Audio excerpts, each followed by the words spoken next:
up. Okay.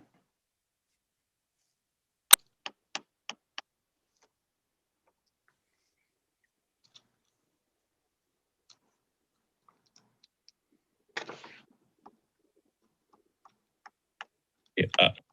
Okay. And you're alive. Okay, we'll call this meeting to order. Can I get an approval of the agenda, please? I move that we approve the agenda as presented. Thank you. Can I get a second? I'll second. Thanks, Joe. Roll call, please. Sure. Trustee Brown, Yes. Trustee Chimino, Yes. Trustee Gillis, Yes. Trustee Nelson, Here. Trustee Wing. Yes. Okay, we are going to convene to closed section. Do we have any public comments? No. For item 3A, conference with labor negotiator Myra Perez, Robert Marical, Organization for RIPSIA, CSEA, and SEIU. Myra, do you want me to take this one or do you want to start off? Yeah, we need to go into the rooms. Yes.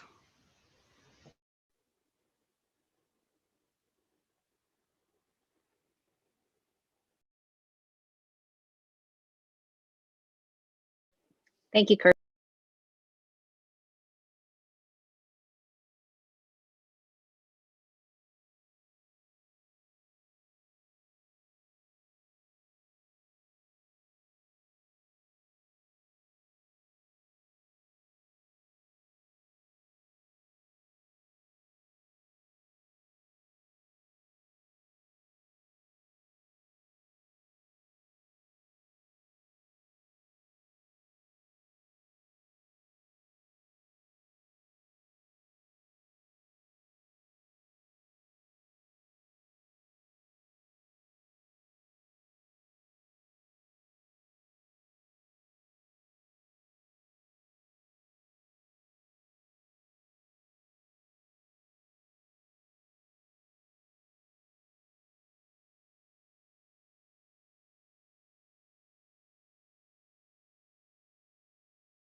Hello, Addison. Hello, Mr. Mayor. Welcome. The board is still in closed session, so they should be out. Hello, Vice Mayor. They should be back about 6 o'clock, so we'll be with you shortly. Thank you. Sure.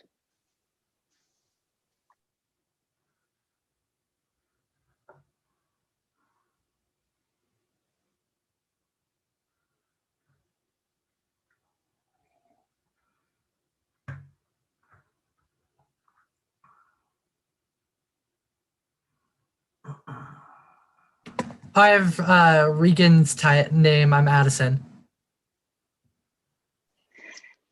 Thank you, Addison. I will let Kirby know that if you didn't hear that.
Do we have everybody back?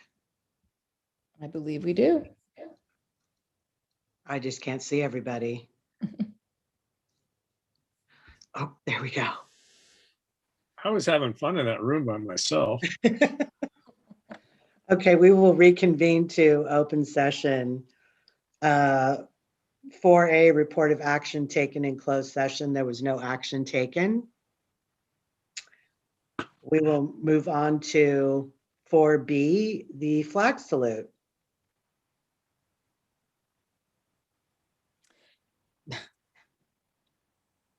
This evening, we have a student leading us in the flag salute, which is pre-recorded, and we'll be bringing students into our virtual board meetings from now on. We're really excited to be doing this.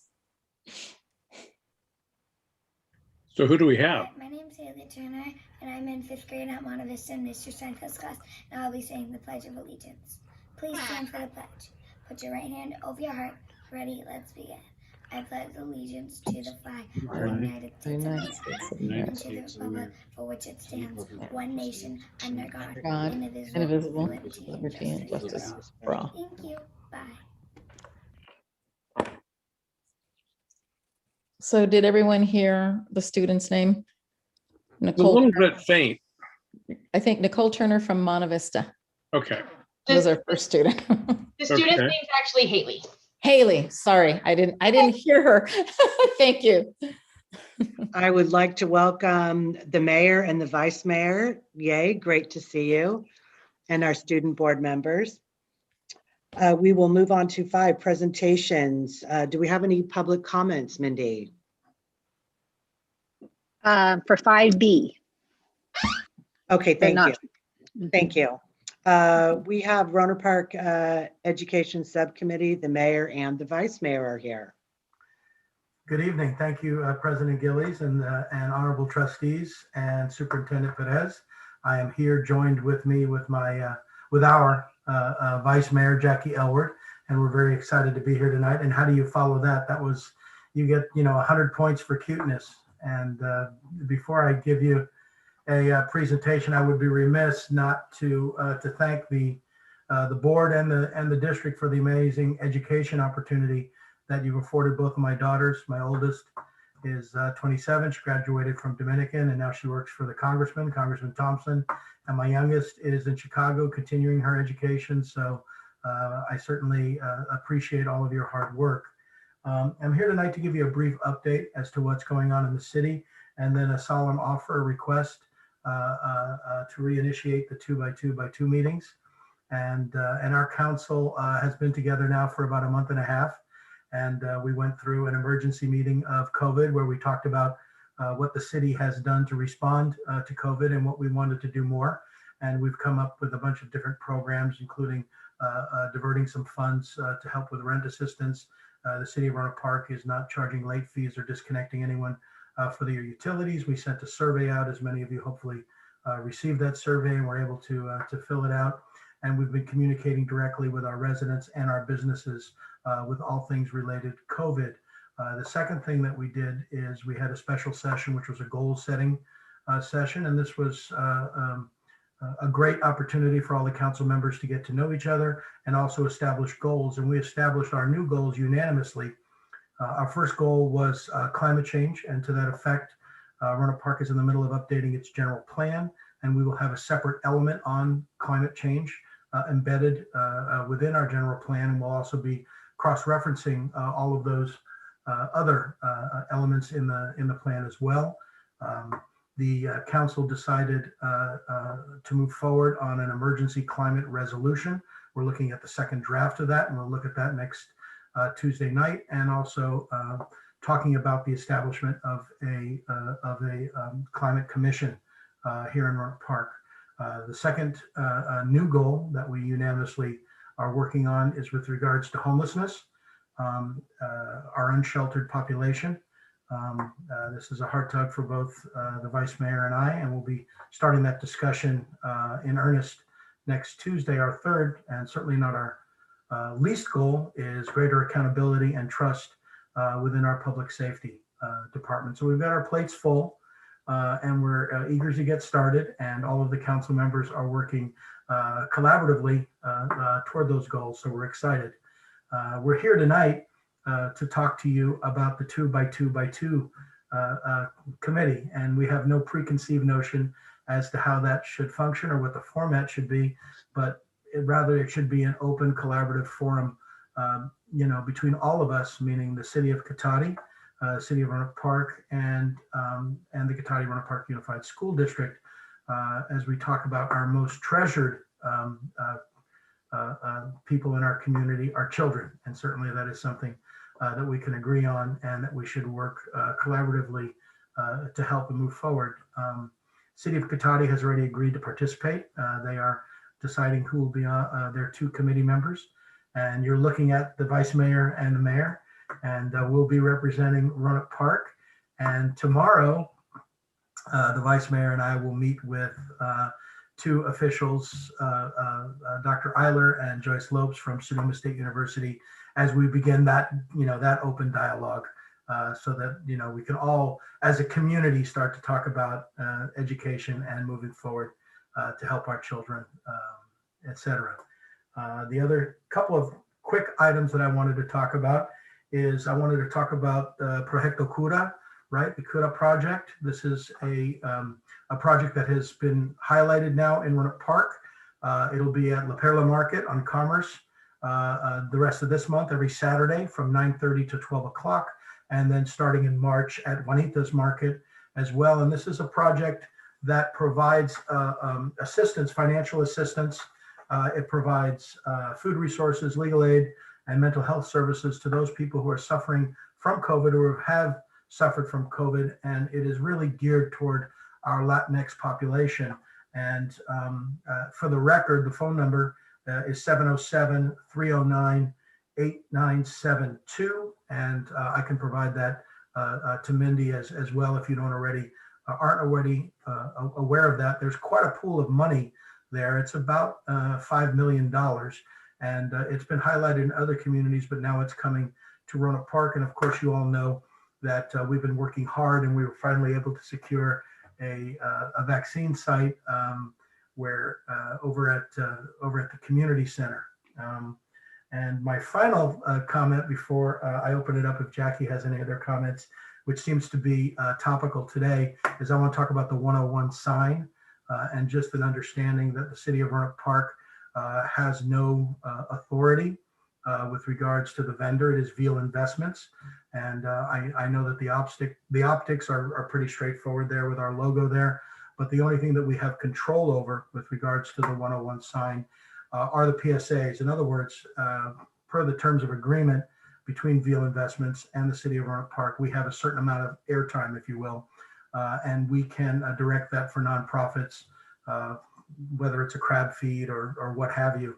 And then we get an opportunity to edit those comments, but everything else is within Veal's purview. So I just wanted to kind of mention that because it was kind of a hot topic around town today. And with that, Vice Mayor, would you like to add anything?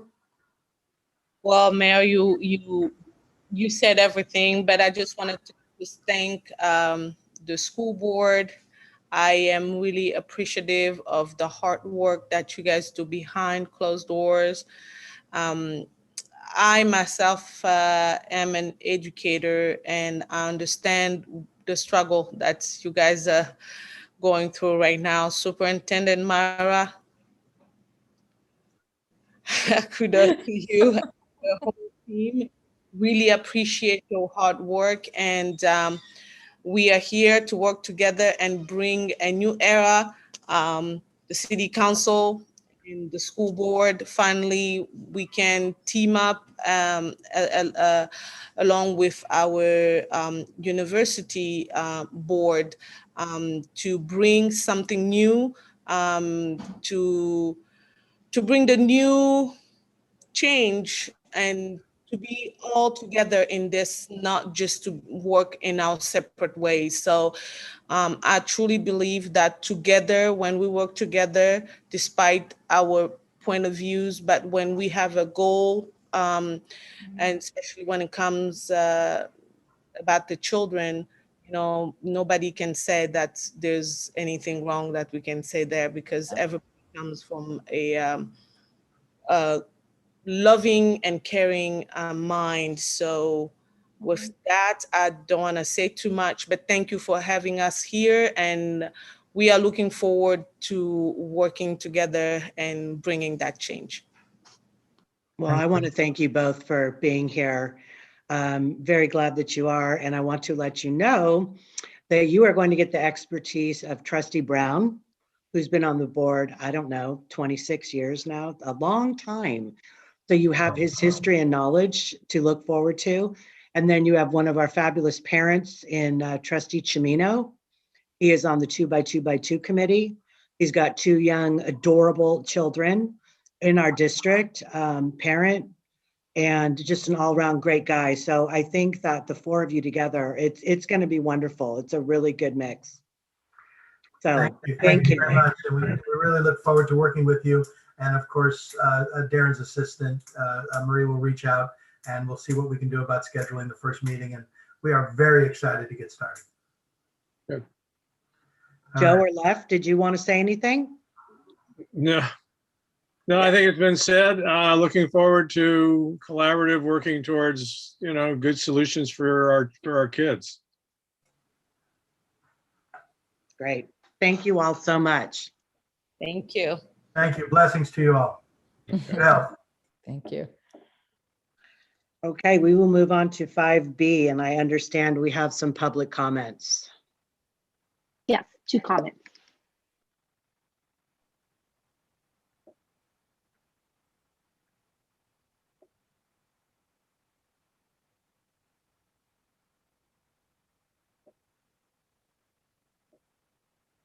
Barksdale. This is for the item on the agenda pertaining to the reopening of schools. My name is Tammy Barksdale, and I am a teacher here in the Cotati-Roanoke Park Unified School District. I would like to start by saying thank you for giving me the opportunity to share my feelings towards the reopening of schools for our district. As a teacher in our district, I am extremely excited for the day when I have students back in my classroom again. I can't wait to greet them each morning and hear in person all the stories that first and second graders love to tell. I long for the day that the technical problems associated with distance learning are a thing of the past. With this said, I also want to make sure that when I do return in person, I have received my vaccine ahead of time. Going back to school any time before then could lead to further disruption in my students' education and could be a total disaster. If I were to get sick with COVID, my students would have to return back home for distance learning because there would be no one to cover my class. In addition, my students would most likely be divided up and placed in other teachers' classrooms to receive their education while I get better. This would be really confusing for them and leave them feeling anxious and even more frustrated with the current situation. I believe that this type of disruption in their learning would be more harmful to their education and their motivation than what they are already experiencing. Please don't misunderstand what I'm saying in my response to returning to school in person. I do want to return very much, and I'm very, very excited for the day we get to. But I want to make sure that before I return, I receive my vaccine so that I can provide my students with the consistency in education they deserve. Thank you for listening. Hi, I'm calling in regards to item 5B, returning to in-person instruction. My comment is actually a question. and it's to the educators. I do absolutely want my child to return to in public person school. My question to you is, with all the restrictions that will be in place for returning to school, do you think it will be more detrimental to the kids to up and move them from a system they've been using now since August, and then again, uplift them, place them into a new program? Is that going to be harder for them to adjust? Are they going to be able to do this? Is this going to cause more mental health issues for our children? If the children are told they cannot have recess and or play with their friends or even have lunchtime. I'm just very concerned at, although we really want our kids back in school in person, that we're not really weighing the consequences of what that means for the children once they're actually put in in-person school. School will not look the same for them as it has in the past.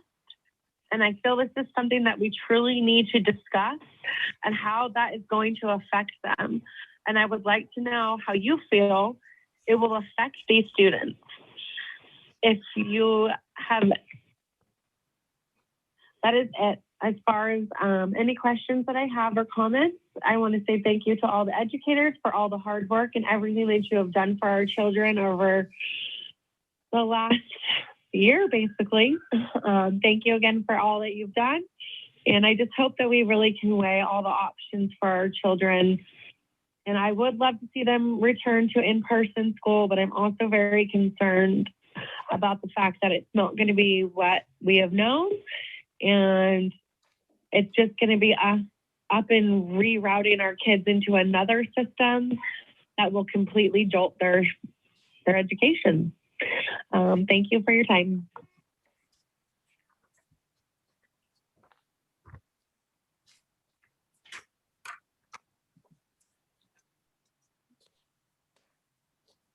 So those are concludes the public comment, right? Okay, so I get to present. I'm going to be talking about the reopening of ours for in-person learning this evening. So if I can have my PowerPoint, we'll go to the second slide. This should be very familiar to you. This is the guidance that we received on January 14th to reopen schools. So the guidance changes and it shifts, and then we have to change and shift. So we've been talking about stable cohort groups. They've changed the wording on this. It is 14 children and 2 adults. We have to plan for movement on campus. We have to have face coverings and other essential protective gear for our students. And we have to provide health screening for students and staff prior to entry onto our school campuses. We have to practice healthy hygiene, make sure that students and adults are washing their hands frequently or using hand sanitizer. We need to identify and tracing of contacts. So how do we monitor who's in what room and what places? The physical distancing is still in place, 6 feet between desks, between people, between staff and students, between students. We need to provide staff training and family education. We need to test staff for COVID. So we need to be able to provide that option. And the new one, that's why it's in bold, is the testing of students. This is a new requirement as of January. So we're trying to figure out how do we schedule in weekly or testing of students based on when they're on campus. We need to talk about how we're going to identify and report the cases. We need to have what's the communication plan. And then we need to consult with our different stakeholder groups, which we've been doing throughout the year. Next slide, please. So in terms of readiness, we have installed over 500, let me see the count, 580 bipolar ionization units at our schools. This is to help purify and clear the air so that we have less spread of COVID. We have hand sanitizer in all classrooms. We have dispensers that have been installed in every classroom, extra supplies on hand. We have touchless paper towel dispensers installed in all classrooms and bathrooms. And we've done preliminary walkthroughs of every school. So maintenance operation has walked with every principal to talk about how to set up classrooms. We have 1,700 individual student desks that are going to assist us with the physical distancing that we must comply with. We have student materials that have been ordered, bins, pencil boxes, yoga mats. This was a wonderful idea that the other Dr. Perez informed us about, because there was her previous district bought the yoga mats, and it really helps little ones figure out what their spacing is. So if they're on that mat, they know that they're physically distant from the other kids, and it's easy way to teach that routine. We have thermal scanners that will allow us to take temperatures of 30 individuals at a time, and those will be fully installed by March 2nd. So we recently received those, and we have to install them and wire that through each school. Crisis Go for health screenings will begin on March 2nd. We're going to start piloting next week, in 2 weeks, with our staff. So that is the monitoring system. So if you come onto our campus, you will have an app. You will have to answer a few questions saying that you are symptom-free. And then that'll be tracked in our system so that we know. And wherever you go, you get to check in.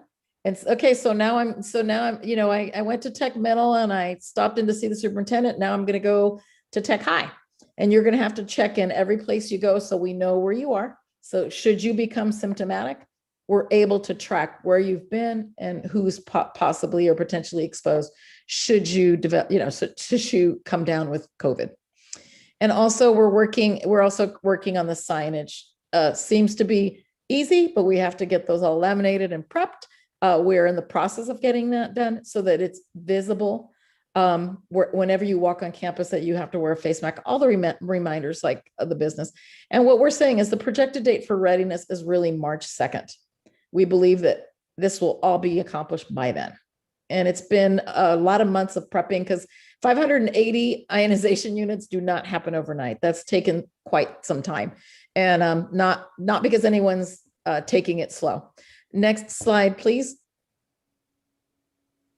So I wanted to show you what our classrooms are beginning to look like. So we're having to work with each site. You can see when you enter a classroom now, you have 14 desks. They're all spread out, and we're measuring in between every desk to make sure they are 6 feet apart. So that's happening with the assistance of M&O, as well as our custodians that are doing this and setting up classrooms. So heavy lift to really clear out classrooms and set them up with 14 desks. If you recall, we're used to having 28 students, and now we're down to 14. So we've had to really rethink how we do school. So that's some classrooms at Richard Crane. Next slide, please. And here's a sample of Rancho Cotati with the 14 desks in English class all spread out, so that and literally we're going with the measuring tape, making sure they're 6 feet apart. Next slide, please. And we're also talking about bringing in students for testing. So at this time of the year, from February 1st through the end of May, we have Lpac testing for our English learners. So it is much better for our children to come in to be assessed than to be tested virtually. It's much more challenging. So we're setting up one-on-one testing stations. So you can see the plexiglass in between the student and the person doing the assessment. We also have set this up for special education. So if teachers or school psychologists are coming in and assessing our special education students, we have a completely safe environment for one-on-one testing. So that's an example of that. Next slide, please. So we've got the materials. So we have gotten spoken to our teachers about bins, containers. We know we cannot at this time have the children sharing books or pencils or crayons. We used to have community.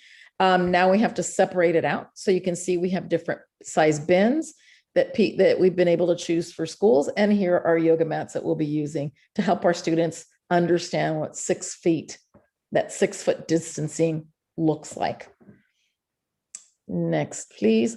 So now I want to talk to you a little bit about the vaccination clinics. We are very fortunate, and it's our pleasure to be hosting the vaccination clinic for all educators in Sonoma County. So the vaccine clinic was started last week on February 8th. There are 39 to 42 school and county nurses supporting this effort, And I'm very proud to say that our staff, our school nurses, are there almost daily helping out, and they're part of the schedule. And we hear from them often of how it's going. Tier 1 vaccination's been completed, which are educators, folks that are in education, working in the school district, that are age 70 and older. And those folks that are in direct contact with students. So that first, that the daycare, the preschools, those are the first tier. Now we've moved on to folks that are in direct contact, such as our sports conditioning, our coaches, as well as our, we're prioritizing the folks that will be providing Lpac testing for and working with our students. So those folks are prioritized next because they're going to be working directly with students. The hours, as you can see, it's a 5-day-a-week, full days, with Wednesdays extended hours until the evening, so we can accommodate for those folks that work. After 1 week of vaccine clinic, we have 1,100 folks that are administered vaccines that have been administered to Sonoma County employees. Week 2, the goal is 2,100 vaccines to be administered for that next group. So here's a little bit about the prioritization. It'll be elementary school staff. We really have a desire to be able to begin with our littles, with our TK students through second. So we're going to prioritize within the elementary staff, we're going to prioritize in the district and make sure that all of our elementary teachers, our primary teachers go first, and then our upper grade teachers. So we'll prioritize that way. And then the secondary and district office staff are part of that last phase of the dosage. And just a reminder that there are 2 doses and there's 28 periods between a 28-day period between those doses. And all of this is really, based on the fact that we're hoping that County Public Health gives us the vaccine. So all contingent on supply and demand. So that's where we are with our clinics. Next slide. Now I'm going to turn over to Dr. Luz Elena Perez, who's going to talk about learning hubs. We have an interest in bringing back our students, so we wanted to give you an update on what students were focusing on bringing back for distance learning in the classroom. Thank you so much, Dr. Perez. So I wanted at this point then to talk about what the learning hubs are. A learning hub is a dedicated time and space for students at our schools to continue to do distance learning, but in their classrooms at school, in a classroom setting at their schools. The purpose is for special populations of students to be able to have that stable environment with connectivity to the internet, with some academic support and some engagement in these non-instructional cohorts. When we say special populations, the group of students that we would be prioritizing are English learner students for whom participating in instruction that is entirely in English may be challenging. Perhaps receiving support in the home is more difficult. And so being in a classroom at school, receiving their distance learning instruction would be more favorable because there could be more language support, as well as for our special education students who may need more support. We also consider here prioritizing our homeless and foster youth students because we know that they may be in transitional settings and being in school would provide them with that dedicated space and time with the reliable and stable internet. We know as well that at times some of our low-income students may need additional support by having access to their distance learning in a classroom setting. So these are very small cohorts of 14 students and 2 adults. It is not considered the same as a class size. So this wouldn't be 14 second graders, for example. It could be 14 students that across different grade levels. As you saw in the pictures that Dr. Perez shared, all of the seating is exactly how you saw it in these classrooms. With addition of the student plexiglass, which we're waiting to arrive as well. And so the students would come to school with their computers. There's going to be charging stations available for them. They would just do their distance learning day in a classroom with 2 adults there to help support them, log on, answer questions, and if possible, we're hoping to incorporate some instructional support, some tutoring, but at this point, it would all be dependent on the staffing that we can ensure in the classrooms. So again, just to recap, this is for students who have maybe not been able to participate well in distance learning due to connectivity issues. Maybe students who have stopped attending altogether. That is very concerning for us. We want to reach out to them and invite them to be back in school in their distance learning, but at a classroom setting. If we've noticed students are just failing and struggling, students as well that may need additional social emotional support. That is one of the criteria that we're looking at as well. And students that are just not completing their asynchronous work. So, the homework, the things that are assigned after live instruction. That's one of the areas that we're looking at as well. So to determine these hubs, our school administrators know their students well, are working directly with their teachers to create the lists. I don't know if there's another slide, Dr. Perez, so that I can explain a little bit more. No, that's my slides. Okay. Okay, I'll just share a little bit more. So there's a limitation of space here.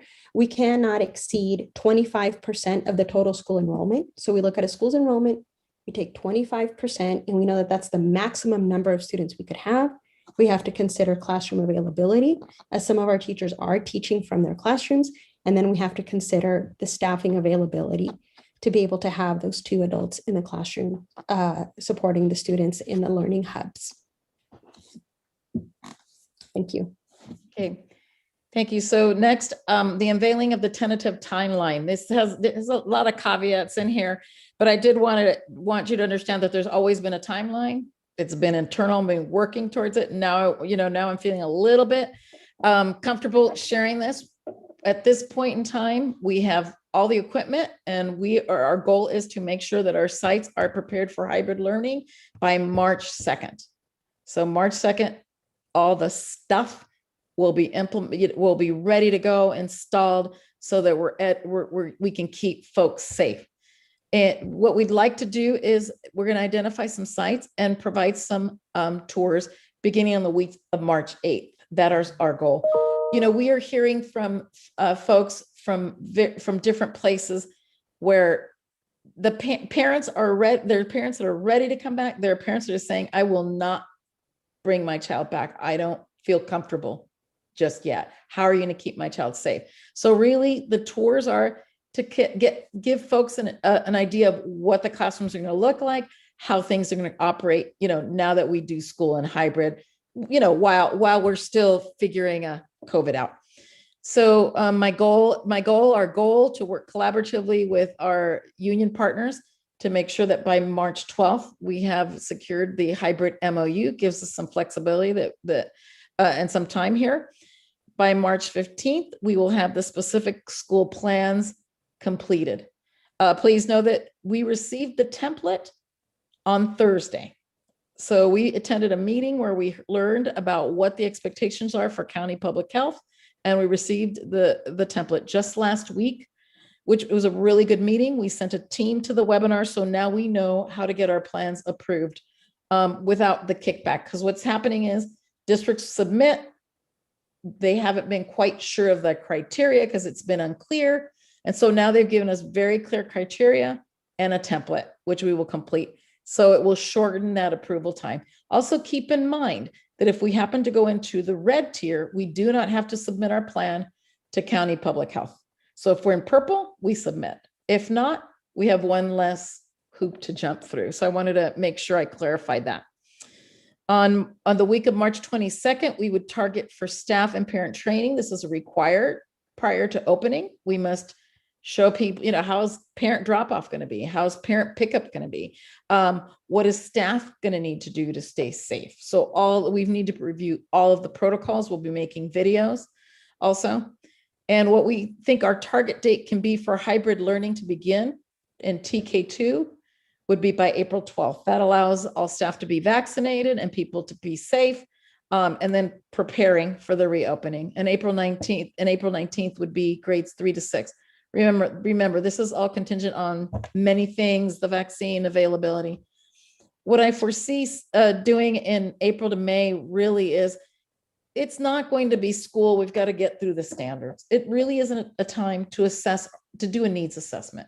How are our kids doing academically? You know, are there any learning gaps? Is there any, learning mitigation that we need to concern ourselves with? How's the social emotional learning of our students? If you think about it, some of our kindergartners have never been in a classroom. They've been in distance learning. So now they're going to have to relearn, figure out. And so we're going to be watching, learning, taking copious notes, and really doing a needs assessment on the needs of our kiddos.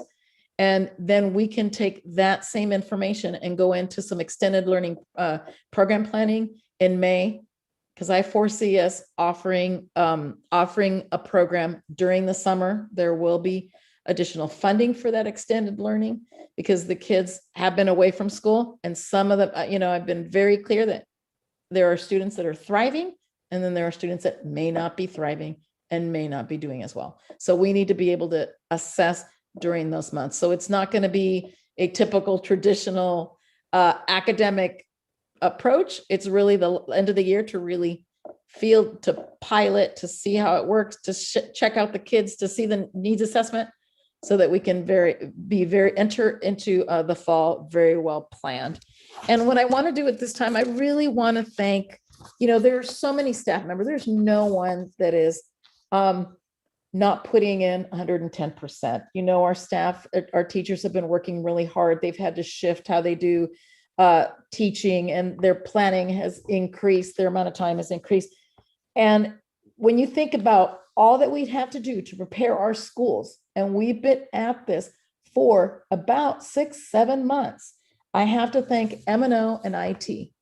If it weren't for these two teams being on it and saying, what do you need done? We couldn't be so close to opening our schools and be safe and ready. And we have a very conscientious staff and teams that want to make sure that we get it just right.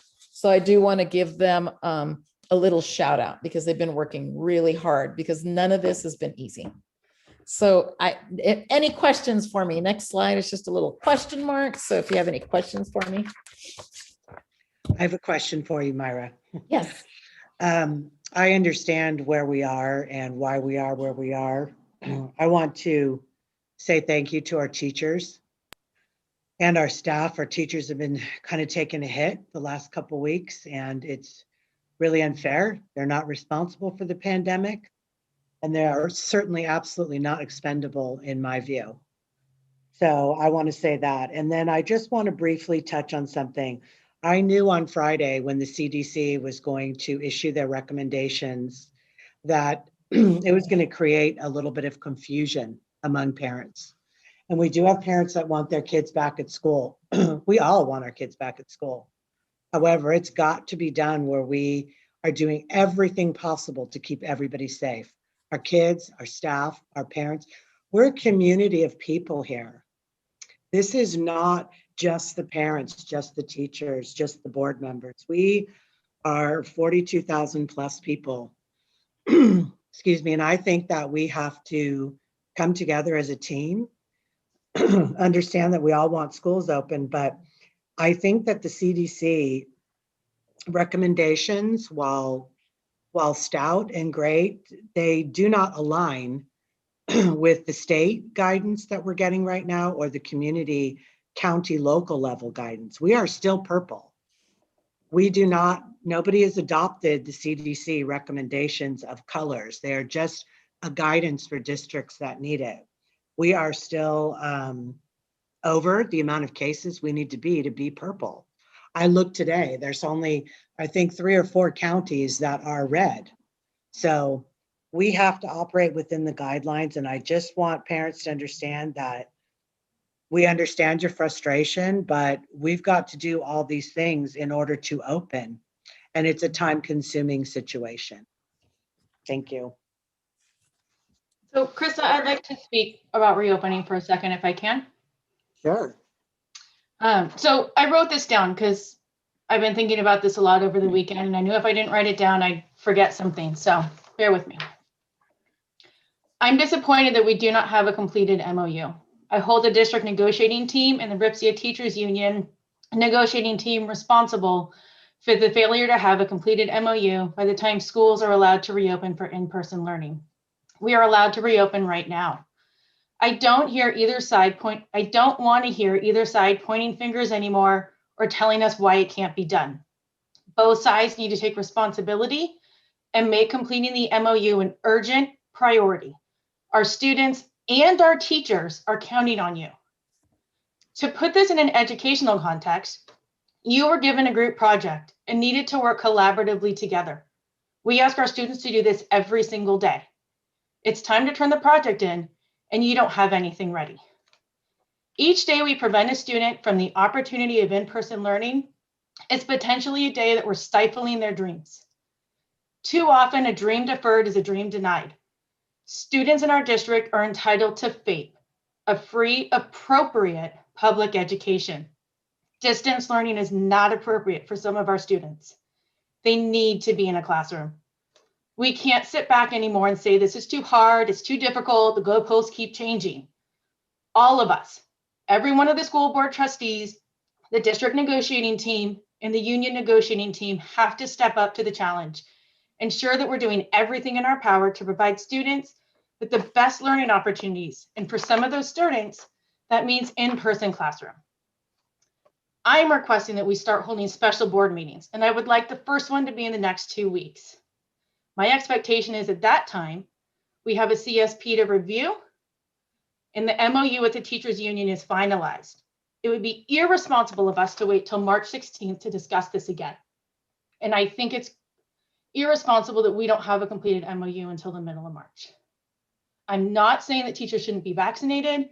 I'm not saying we shouldn't make teachers a priority, but we need to have the paperwork and the plans in place so that teachers know what's happening, parents know what's happening, and students know when they can go back.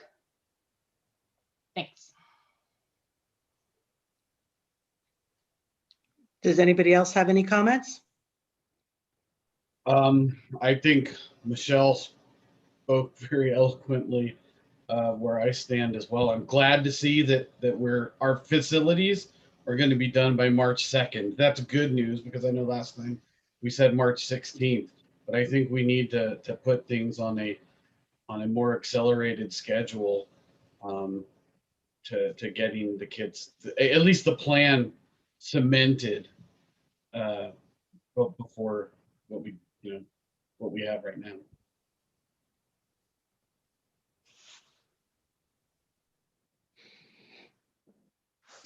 Anybody else have any comments?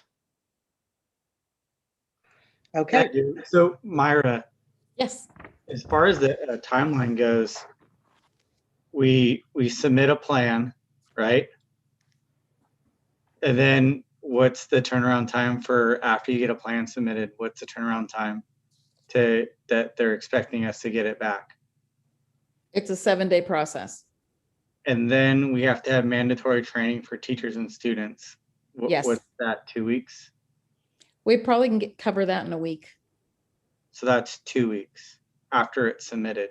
Mhm. So like I haven't seen the template, but what's the template like? Like how many pages or what is it, a template? Like I will probably be able to send that to you, but it's very detailed. Not to put you on the spot. I know we talked earlier, yes, and about this stuff, but I've done this before, like especially a bureaucratic process dealing with plans and permits, and it's not like you turn something in. It's probably a lot of stuff, and every site has to do it, right? So yes. Every site has to be on board and on page, and there's probably a front person who's kind of coaching each site on how to fill out all this paperwork. A lot of the sites that are doing it, they're getting kicked back, right? So we hear, oh, this school's, they got their plans in, they got their plans in. Well, they're all getting kicked back. So I totally go. Yeah. The plans that are accepted, it's one school. Yeah, and it's probably a very small school that has, where there's requirements with, okay, this building's allowed to have this many people. Well, only 20% of that capacity is being met. So that probably changes a lot of things. Mm-hmm. So I can see, like, once we get all this paperwork filled out, which probably is going to take a minute, it's looking like at a minimum 3 weeks before we can do anything, right? Like, realistically, like, Yes. the fastest thing this could possibly happen is we submit it on tomorrow, and then 3 weeks we can go back to school. And that means that a lot of these teachers who don't feel safe to going back to school, they'll only have one round of shots if they already had their shots.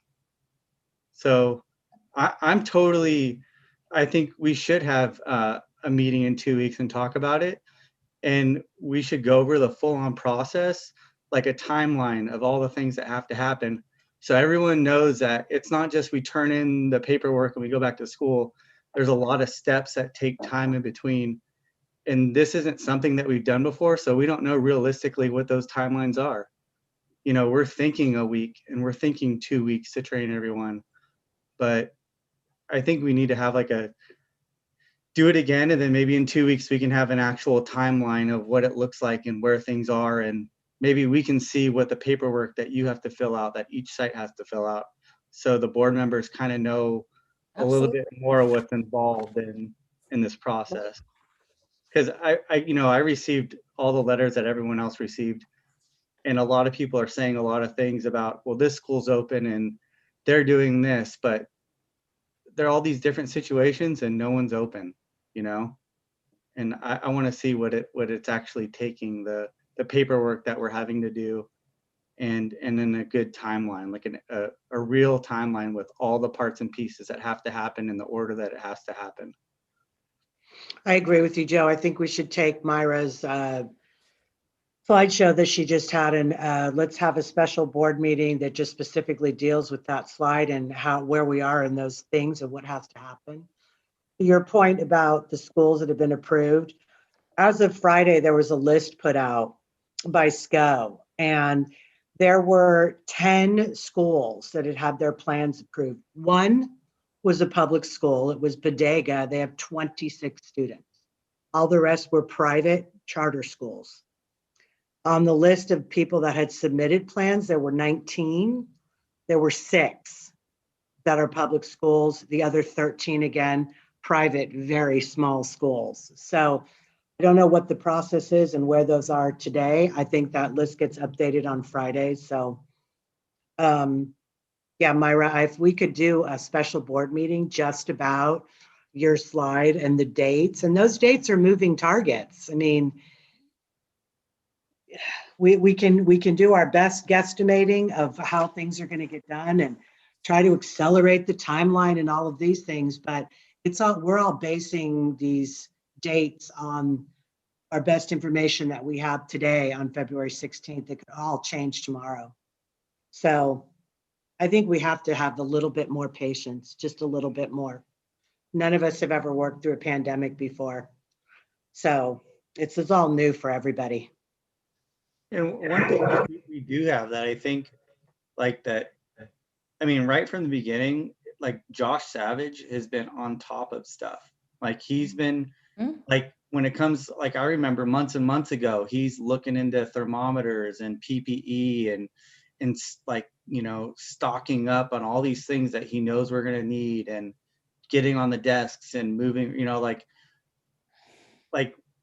we're pretty much on top of, like, the logistics of it, and we're pretty much on top of on all the things that we need. And, you know, I have been, you know, I deal with buying things, and just buying simple things is hard. So for us to have the things, like, if you think about it, if we're not unique, all these schools are set up the same with the rows of tables, and they're all going to need individual desks. Well, we have them. You know, the lead time on those things is probably 3 times what people are expecting to get. So people are probably scrounging to get the things that we have. And yeah, they may have a plan, but do they have the desks? Do they have the partitions? Do they have the thermometers? Do they have the air purifiers? We do. So I can guarantee that some people have some paperwork, but they don't have the stuff. You know, they have the plan, but they don't have the materials. Well, and I guarantee you, our staff is working 50, 60, 70 hours a week. This is I mean, I call Myra on Sunday at 9 o'clock. She's answering her phone. I call her Saturday morning at 7 a.m. She's answering her phone. People are working their behinds off, all of our staff. And I want to give kudos to all of our staff. This is an unprecedented situation. And I keep saying that this is unprecedented. None of us, we're in the middle of a pandemic. And we all want our kids at school. You can't rush opening up schools when you're a public school district and you rely upon federal and state funds to run the district. We have guidelines we have to follow, and they're very strict protocols. We also have staff we have to deal with, unions that are concerned about their safety and their lives. So we've got to take into account everything, parents, teachers.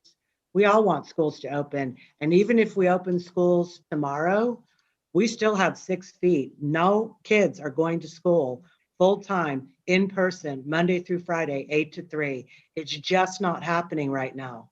And we all just have to wrap our heads around that sad story. But that is the way that it is. Those are the facts we have. So I'll do anything I can to support getting the kids back into the classroom. We've got to make sure everybody is safe. We just have to. That's my 2 cents worth. So I'd like to piggyback on what Joe said. I do agree that our facilities are in top-notch shape, I think. I think that the team has done an amazing job. I would like to look at the timeline. I think that's a great idea in 2 weeks. I just want to stress that timeline and what's needed to go back is dependent on this MOU as well. Because what the teachers and the union is asking for, which I haven't seen it, I don't know exactly what all the sticking points are, but it could change. So if we agree that they get 2 shots, the timeline is going to change. If we say it's 1 shot, the timeline is going to be this. So I really want to stress to Myra and to Ripsia that a lot is riding on this MOU. Teachers want to know what they can expect when they come back to the classroom. Students want to know what classrooms are going to look like. And I think that the sooner we can get this MOU finalized, that's one less thing that is a barrier to us going back. So but I know the team's working really, really hard. I know a pandemic, we've never done this before, but we have to start using some more creative solutions to get some of these things done is what I'm trying to say. Does anybody else have any other comments? Yeah, I have a question to comment. I appreciate everyone's concerns. Let's say we get our MOU is approved right now. So then the big hurdle is it not the county and the state requirements? Yes, that's another hurdle. Right. So, and actually, I think that's probably the biggest hurdle more than our, I agree we can look at the timeline. We can work collaborative with all our groups to get ready to go. But if we're ready to go and the county says, health department says no, that's kind of, there's a whole bunch of parts to this to make this happen. And what struck me is your pictures of the classrooms. And I don't know if all parents understand this. It's not 30 kids in a class. Yeah. It's 12 or 14. So that means my child will be there 2 days a week, maybe? Could be 2 days a week or in the morning. Or in the morning type of thing. But then in the morning, then they got to clean everything for someone to come in the afternoon. Exactly. Just kind of an analogy of that. I got my vaccination shot today because I'm older. Thank goodness I'm still here. But the process to me, I was wanting it to go faster. I was thinking, why aren't there more people going through this? But I mean, they cleaned every station and then you sat in a chair for 15 minutes and then they cleaned that chair. My whole frustration was, why aren't there, it'll still take forever to get everyone through this. Yep. So, I mean, so I understand probably parents probably thinking, let's get our kids to school right now. But and we can have a meeting, we can discuss our MOU, and maybe we can get this thing there, but we're not going to have a meeting that's going to change the county, or we're not going to have a meeting that's going to change the state requirements. And we're kind of, they've got us, they've got the key to the door type of thing. So I'd like to have that key, and I'm sure all our board members would like to have that key, but I feel like I'm locked up a little bit and can't move forward as fast as I'd like to. So I share everyone's frustrations. I share everyone's concerns. So let's just try to work together here and go forward. And so that's my 2 cents. Thank you. Any other comments before we move on? Yeah, I did just want to ask Lef, how soon after you got your shot today can you get your second shot? The month. Okay. A month later. I mean, and the vaccine that I got is supposed to be 21 days, but because of the process and the people going through it and that, they're pushing it out to 28 or 30 days. And while I was there, one of the head administrators was pleading with people at the desk to work a second shift, because they didn't have enough. And I'm thinking, oh, geez, type of thing. So, it's just, so I don't, and that was through the CalVax system. I mean, that wasn't at our Rancho Cotati site? No, this is my own. I'm older than all of you by a day or two. And so I was able to, go in there and luckily get in and call a number and got scheduled at the Petaluma Junior College. But again, I was frustrated. Like, why aren't there more people here? Why isn't this going faster? But it takes time. And they're cleaning every chair and they're cleaning this and that. And, so I can imagine what it's going to be like when we open up schools, our M&O departments on the cleaning process. And I was just thinking, Myra, when you put out those mats, so a kid sits on that mat, you got to clean that mat, right? And Dr. then Pettis, they have their own mat. Each child will have their own mat. Own mat. No sharing of mats. No sharing. Nope. And you tell me that some other kid's not going to sit on their mat. So, okay. No, we're going to do some extensive training there, Trustee Brown. Okay. You get your mat, you sit on your mat, you roll up your mat, you put it away. We've got it down to an art form, the primary, we just, Okay. you have to teach it. Okay. And just a little bit of insight into the Rancho Cotati Vaccine Clinic. We sent out the email, and within a few hours, all the appointments are booked. It's that, and then trying to. And one of the other things that the commitment of the team, of the folks at SCO that's working on this, is not to waste those dosages. So having people on call. Okay, they lost one. We lost one dosage, but I mean, they haven't lost any because they're calling people. They've got this whole system going on, but very complicated. Right, it is. Does anybody have any other comments? Okay, we will move to item 6. Do we have any public comments, items not on the agenda? Yes, we have 5 of them. Okay, thank you. Mhm. My name is Matt Transu. I live at 216 Fig Court in Rohnert Park. I'm both a parent of 2 Hahn elementary students. I'm an alumnus of CRP-USD, and I'm currently a teacher at Rancho Cotati High School. I am making my statement in line with a non-agenda item concerning the division that's being led by our school board. In unprecedented times, the need for leadership is vital. These are those unprecedented times. That said, leadership is hard to come by here. In times of peace and times without conflict, a lack of leadership can go unnoticed. Like a boat without a rudder can be missed when the current is calm. But in these times, when the current is unpredictable, the lack of a rudder or lack of leadership, we all fall victim to the current. We've been without real leadership from those we depend upon.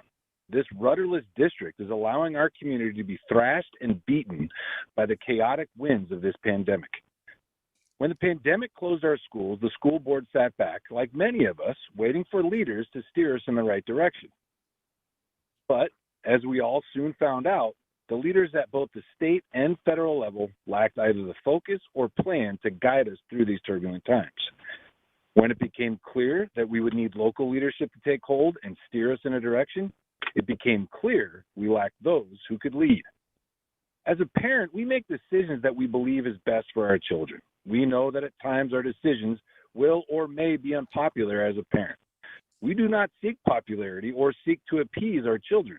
We make the hard choices. We set the plan in place, and we adjust as it's needed. As a teacher, I make decisions in my class because my experience, my study of the profession, and the study of the content align with my plan. I carry out that plan as I see fit. I adjust that plan, and I stand by my choices. Now, clearly, it's another position altogether when leading a district made up of both parents and teachers. Both the teachers and the parents share their love and support of our kids. The district leadership is made up of the elected members, who at times have been or are both parents and have been at times both teachers and members of the school district. You all have been elected by the majority of the electors to lead, but by all accounts, this board has lacked any leadership. What you've lacked in leadership, you have succeeded in pitting both parents and teachers against each other. Despite the teachers and parents in this district, both want the best for our kids. But your lack of leadership has led us to fall into the game of blaming our allies on our failures, when in fact, real leaders take on the successes and the failures under their own leadership by taking ownership of both the failures and its successes. By not leading, you've indefinitely assured we will continue to fail and continue to be divided, most notably by an 80-foot neon reminder of how we have failed our kids. We need to be led. We need leaders. If you can't accept that responsibility, step out of the way for those who see leadership as an obligation to community service and not as a personal platform for their brand or ego. Thank you. Good evening. My name is Oliver Steinfeld, and I'm a teacher in the district at Monte Vista Elementary School. I have two comments regarding the reopening of schools I would like to address. The first is, regardless of the new CDC recommendations, I'm very concerned about the reopening plans without teachers getting vaccinated first. I feel that it would be a great disservice to the community to have teachers return without vaccinations, simply, well, for several reasons, but one, because of the disruption that might be caused by possible closures and reopenings.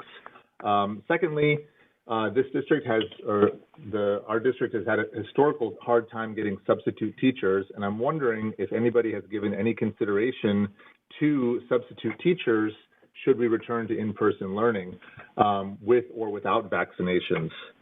Those are my two comments. Thank you for your time.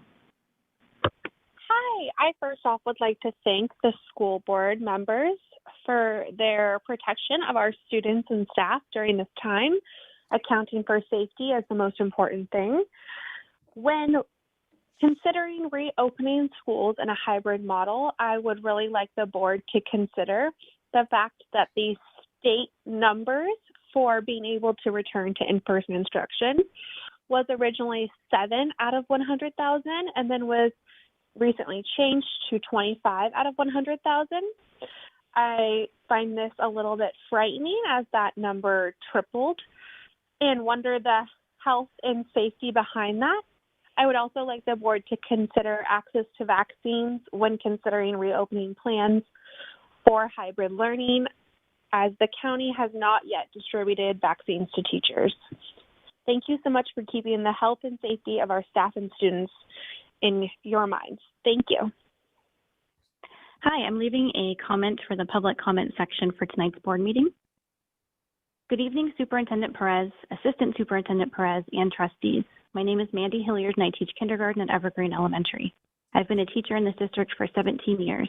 I'm also a community member and the mother of 2 school-aged children that attend school in this district. I've experienced firsthand the hardships that distance learning has caused for teachers and for families. I wanted to address a few things.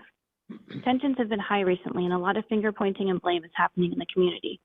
I think something should be made clear, though. We all have a common goal. We all want to return to in-person learning, and we all want to return to some sort of normal. Teachers do not like teaching on computers. Anyone who has tried teaching kindergartners on Google Meet knows that it is a challenge. I hate to see the issue pitting parents against teachers or district against union. I can't wait for my kids to return to school when it's safe, and I can't wait to see my students in person. However, placing the blame on our teachers, our union, or our district is not helping. Teachers are working incredibly hard, and as are all of the parents. I feel lucky in that I have felt nothing but 100% supported by all 26 of my students' families.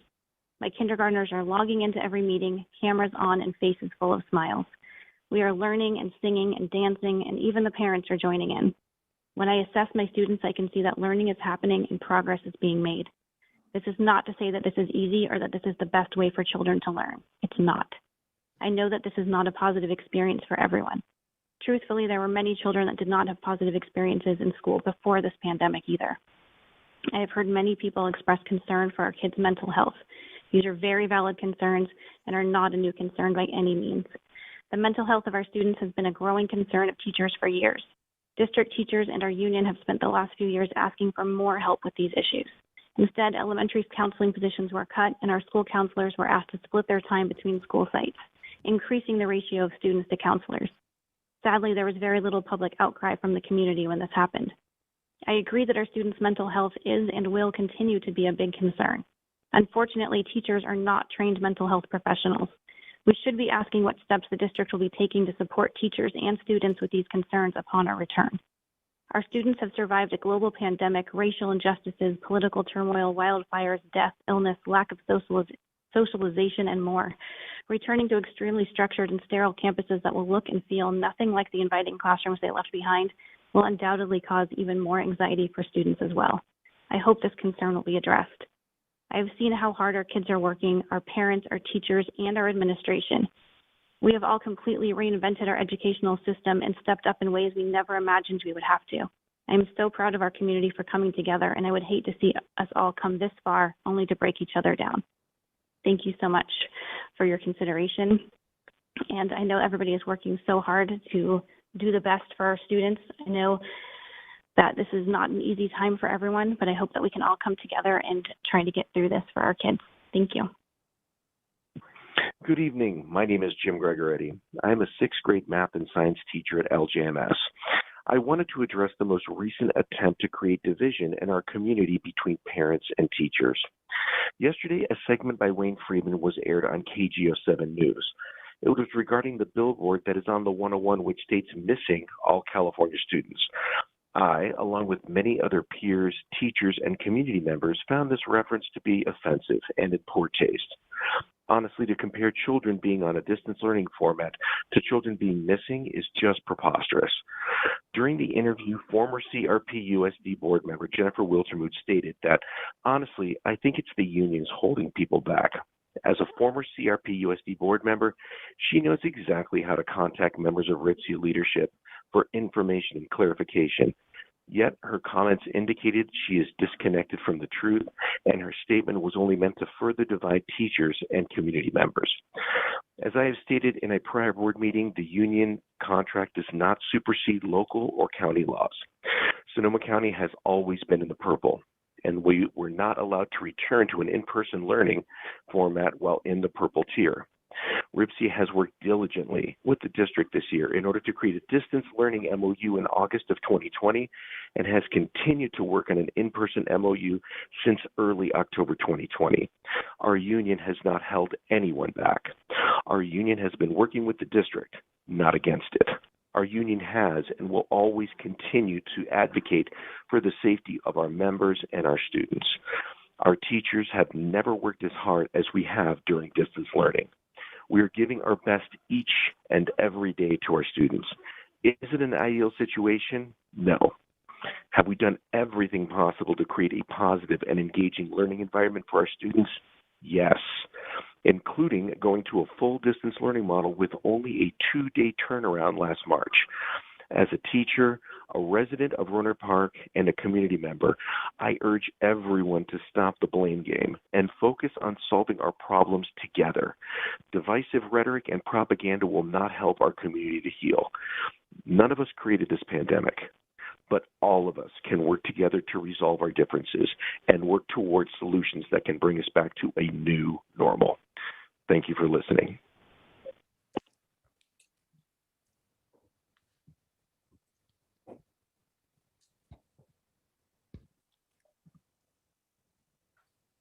Was Was that that- the last? Was that Yeah. the last one? Okay, thank you. We're going to go to 7A, Student Board Members Report, and we will go with Addison first since he popped up first. Good evening, everyone. So as seeing the COVID rates going down, there is a lot of optimism that I can see for our future and as a Tech High student about reopening and being able to participate once again in our student activities. I believe there is tons of hope for the future and I'm excited to see what happens. On to our current information and status so far. For clubs in robotics, Robotics is working on building our bot for the upcoming competition. They don't know if it'll be held remotely or if there will be in-person competition. And they were recently able to start meeting again to start prototyping a club. For our programming club, they were continuing with learning how to code Python and they're planning a school event. For sustainability, they are continuing to work on a crane cleanup and an advocacy program for students. For medical club, they were working on a Valentine's Day match event and students got their matches just in time for Valentine's Day. For finance club, they were analyzing the recent stock market changes in the news and the impacts of it. For our committees, we have Kindness Committee, which developed a newsletter appreciating our wonderful counselor, Miss Amber Bowman, and is currently creating a list of individual Tech High staff appreciations from students. In addition, they are doing daily kindness dares via Minga.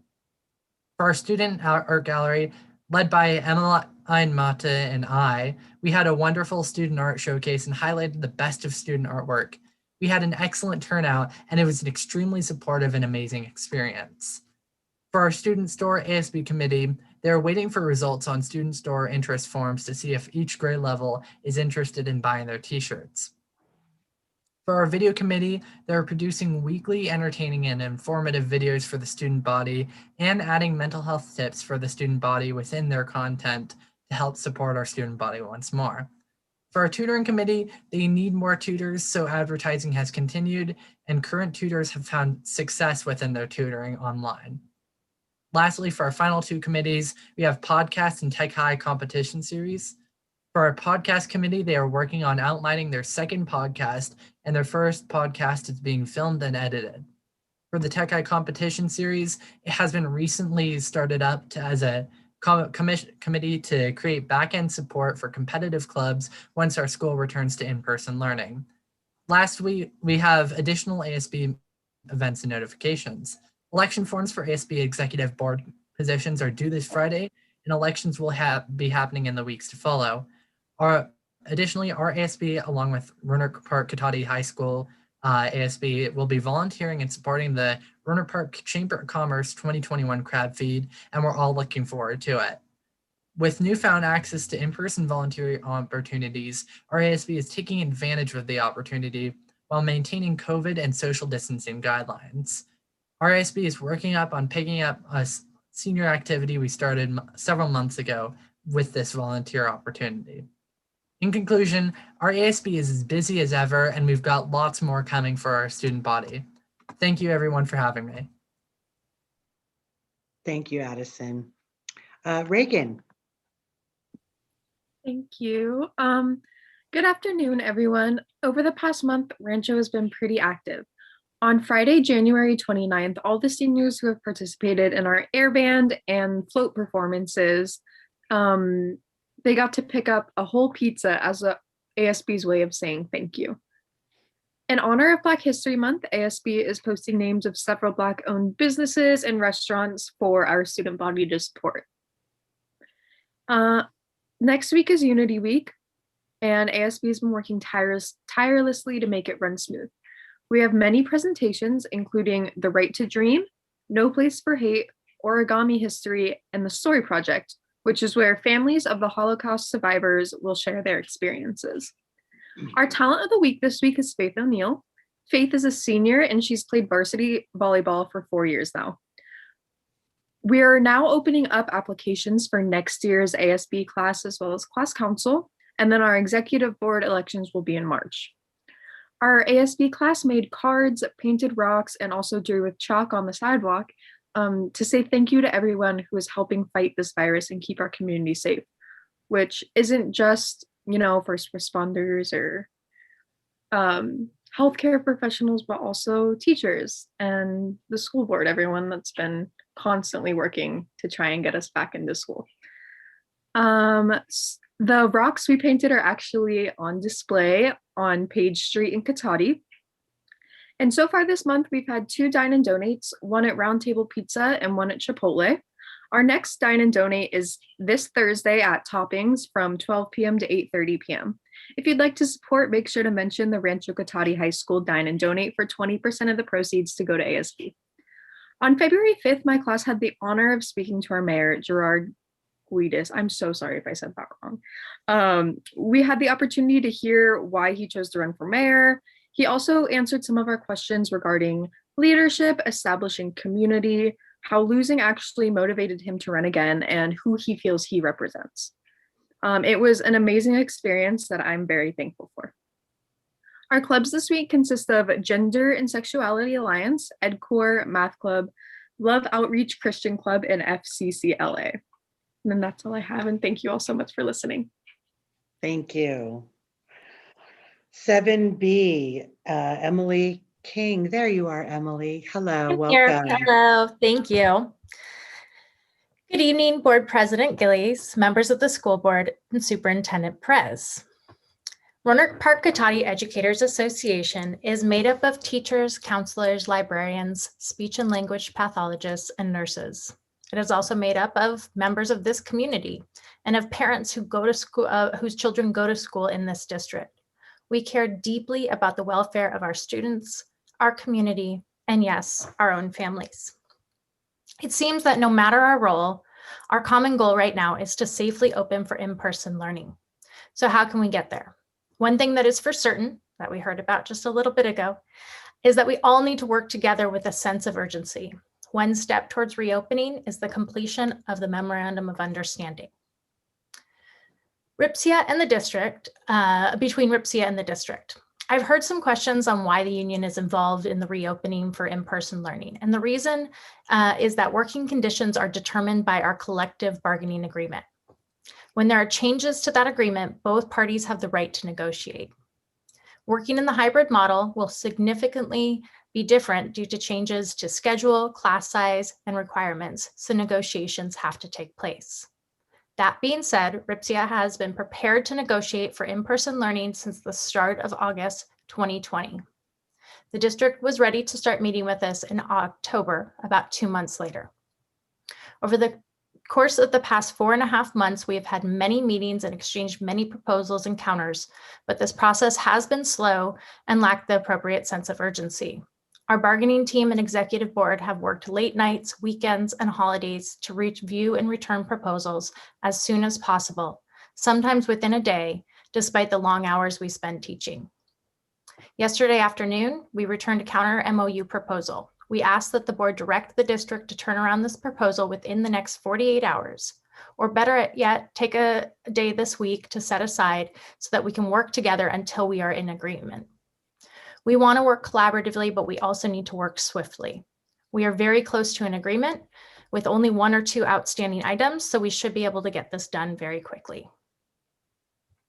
As an example of our commitment to listening to members and moving the process forward, we reached a deal with the district this week on an addendum to our current distance learning MOU to provide members the opportunity to volunteer to lead in-person sports, extracurriculars, tutoring, and special education services and testing on campus when outdoors or indoors one-to-one with proper social distancing and masking. While the pandemic is still widespread, we believe the measures in place will allow for this to happen in a safe manner, and we were happy to see our members protected. While we were in conversation with the district on this matter since December, the district brought us a formal written proposal on January 29th. It is this proposal that laid out the parameters. However, a timeline for when the activities needed to begin was not provided.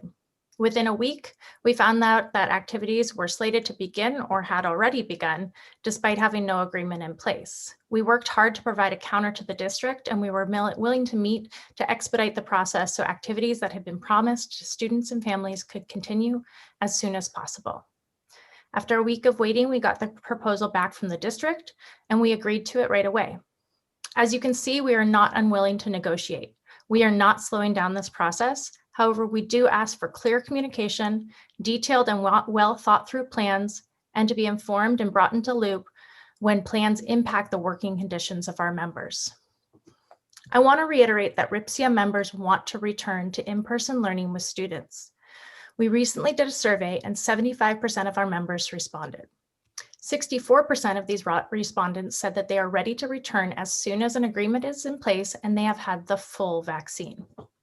A quarter of the respondents had other circumstances, such as at-risk family members or childcare issues, that made it difficult for them to determine when they would be able to return. And less than 10% said that they would not be able to return right now due to health risks for themselves or their families. The key factor for the majority of our members is the vaccines. While guidelines keep changing and there are many variables, we do know that the vaccines are a key step to slowing the spread of this virus. The CDC has said that layered mitigation is the best plan. Vaccinations should be a part of that plan. Yes, the CDC has also said that teachers may be able to return to in-person learning without vaccines as long as extensive safety measures are established, communicated, and followed. The reasons why many members remain committed to the vaccine option is because the requisite safety protocols have not been communicated well, and there are still many unknowns. Teachers have so many questions.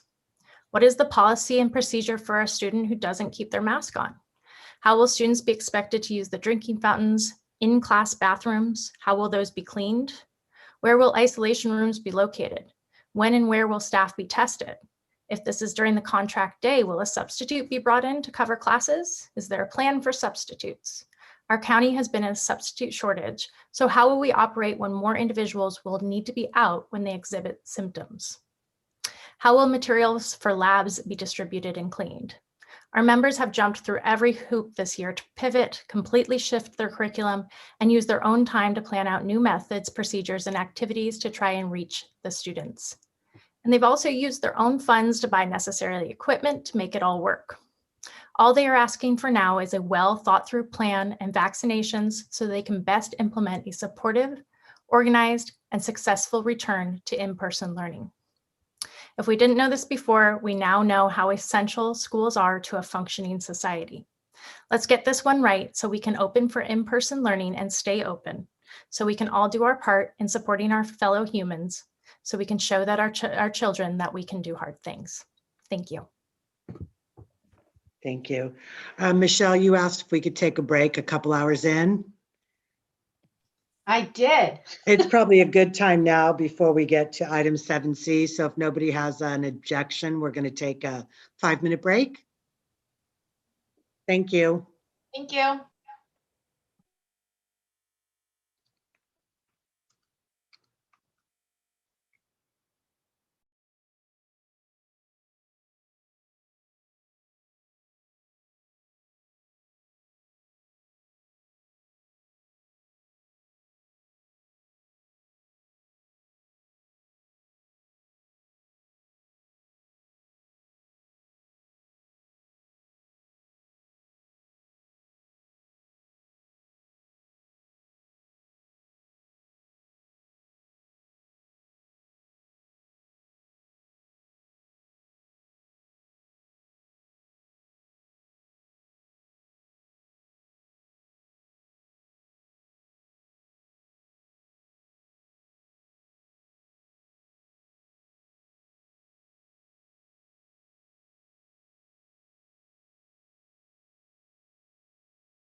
Looks like everyone's back.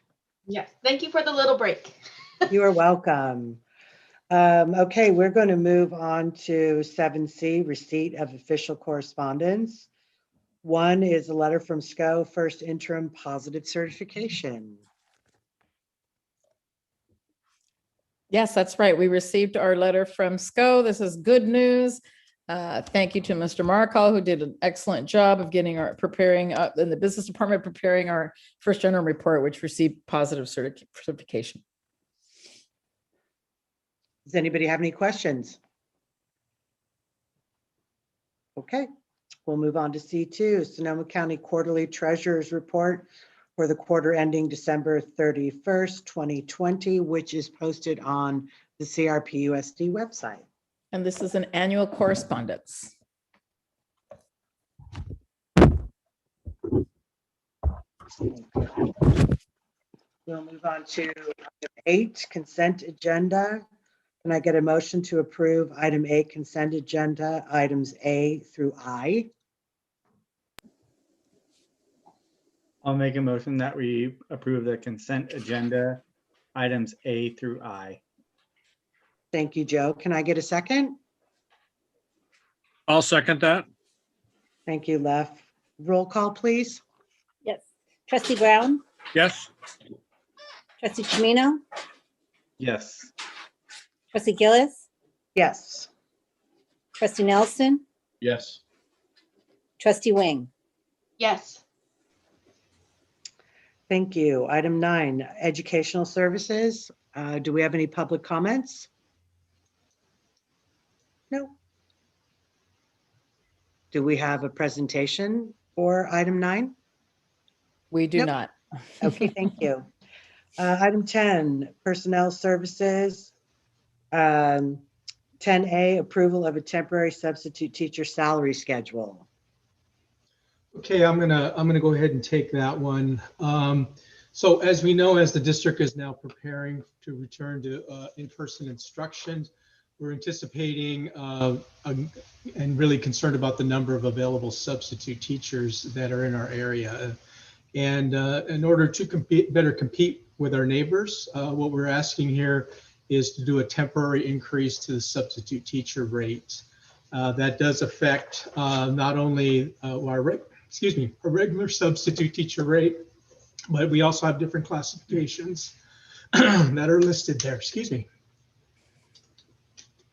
And we are basically looking to increase all of those, the regular sub up to $150 from $120, the up to 10 days and district retirees from $135 to $150. And then for our long-term subs, we're also looking to move that from $135 to $150. The 11 to 20 scale on that is from $135 to $165. And then the district retirees that are long-term subs from $135 to $175. We are looking at this as a temporary increase through December 31st. And prior to that, we will be coming back to the board with a recommendation whether to extend that or if we need to go back to the old rates at that time. Are there any questions? I have a question, Ms. Leff. Have we had any subs so far this year? We have had some subs, not a lot though. Okay. How does that work? I have a question. How does that work with the requirements of substitutes? If we go to a hybrid, or is there going to be a requirement that they have to be vaccinated? And where are they? What tier are they when it comes to vaccinations? You know, we are going to prioritize our substitutes. That's part of what the recommendation has been when we learned from other districts, is that we need to consider who our ongoing substitutes are, who are the you know, our favorite substitutes that we use regularly, and they're included in the vaccination process. So they will be part of, you know, elementary and secondary, depending on the level. We will definitely vaccinate our substitutes. We do have to be careful because what districts have seen is an increase in application for substitutes. if they know that they're going to get a vaccine. So they actually had that happen in Ukiah. So we'll know our favorite friends who sub for us, and we will put them on our list to vaccinate them. Any other questions? If not, can I get a motion to approve 10A, approval of temporary substitute teacher salary schedule? I'll motion to approve 10A. Thank you, Mark. Can I get a second? I'll second. Joe second. Sorry, Joe. That's okay. I wasn't Roll trying to call, keep you please. at lunch. Trustee Brown, Yes. Trustee Chimino, Yes. Trustee Gillis, Yes. Trustee Nelson, Yes. Trustee Wing. Yes.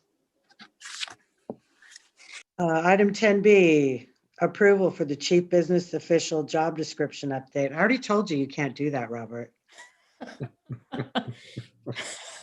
We already have had that discussion, but we do have a job description for approval. We want to make sure that we and Mr. Markall helped us out by reviewing it and making sure that that was a true reflection of the job.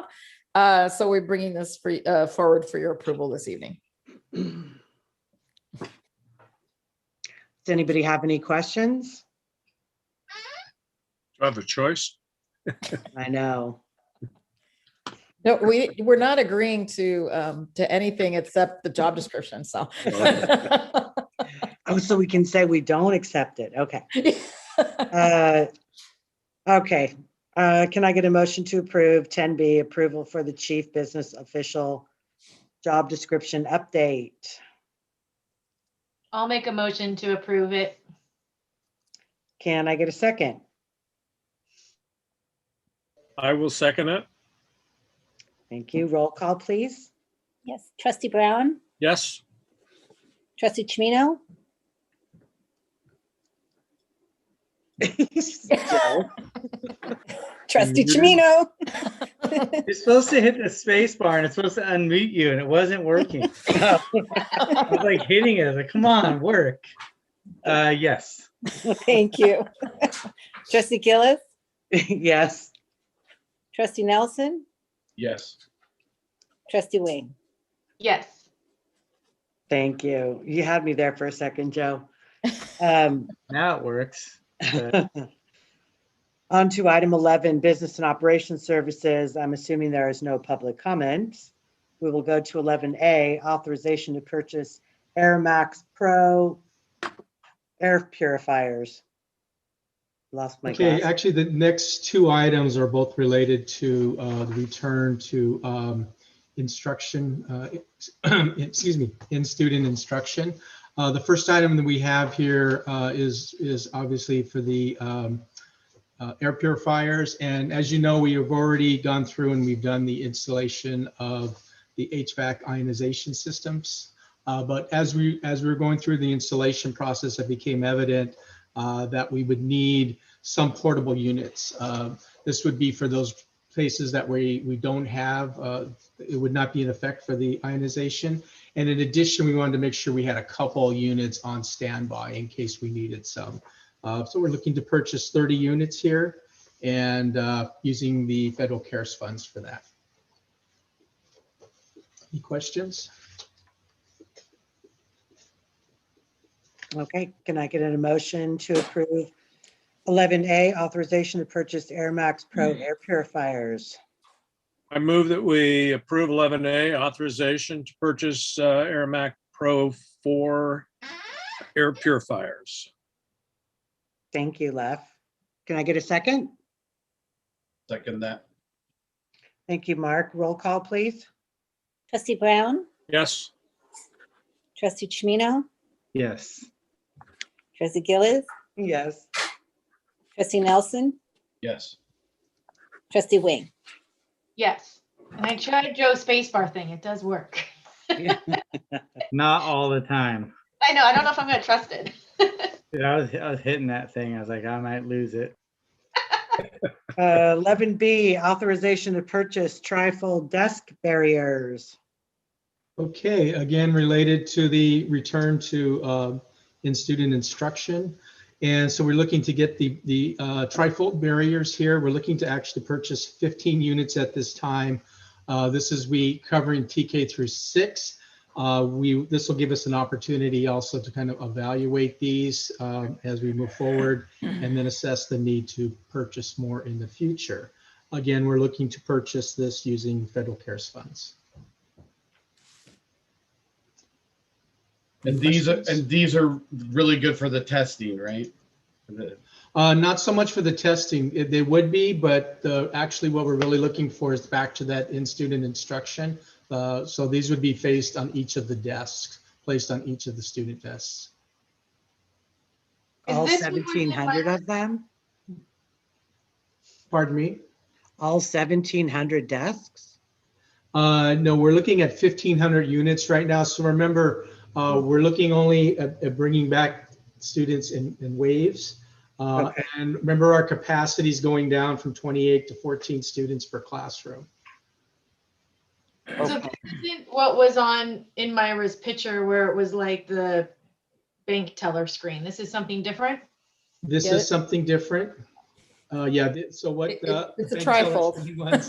So So it's basically a little a plexiglass kind of partition with two sides, so that you can place it and open it on your desk, and it'll kind of protect. It's another layer of protection. Kind of like And when the maybe kids are taking tests and they put their little thing up so no one can cheat, right? Betty Cara, but these are clear. They Yeah. get a shaded version, then they can't cheat on tests too. So every kid would have one of these on their desks during Yes. in-person instruction? Correct. Okay, any other questions? If not, can I get a motion for 11B, authorization to purchase trifold desk barriers? I move that we approve 11B, authorization to purchase trifold desk barriers. Wish I had these when I was in school for other reasons. Yeah. Can I get a second? I'll second. Roll call, please. Trustee Brown, Yes. Trustee Chimino, Yes. Trustee Gillies, Yes. Trustee Nelson, Yes. Trustee Wing. Yes. Oh, on to 12, Board Services A. Approval of COVID-19 Prevention Plan, CPP. Yes, this is the COVID prevention plan that is required by Cal OSHA, and we must have on hand should Cal OSHA enter our facilities. And we have is written by staff and also shared with our stakeholders, our parent group, as well as our union partners.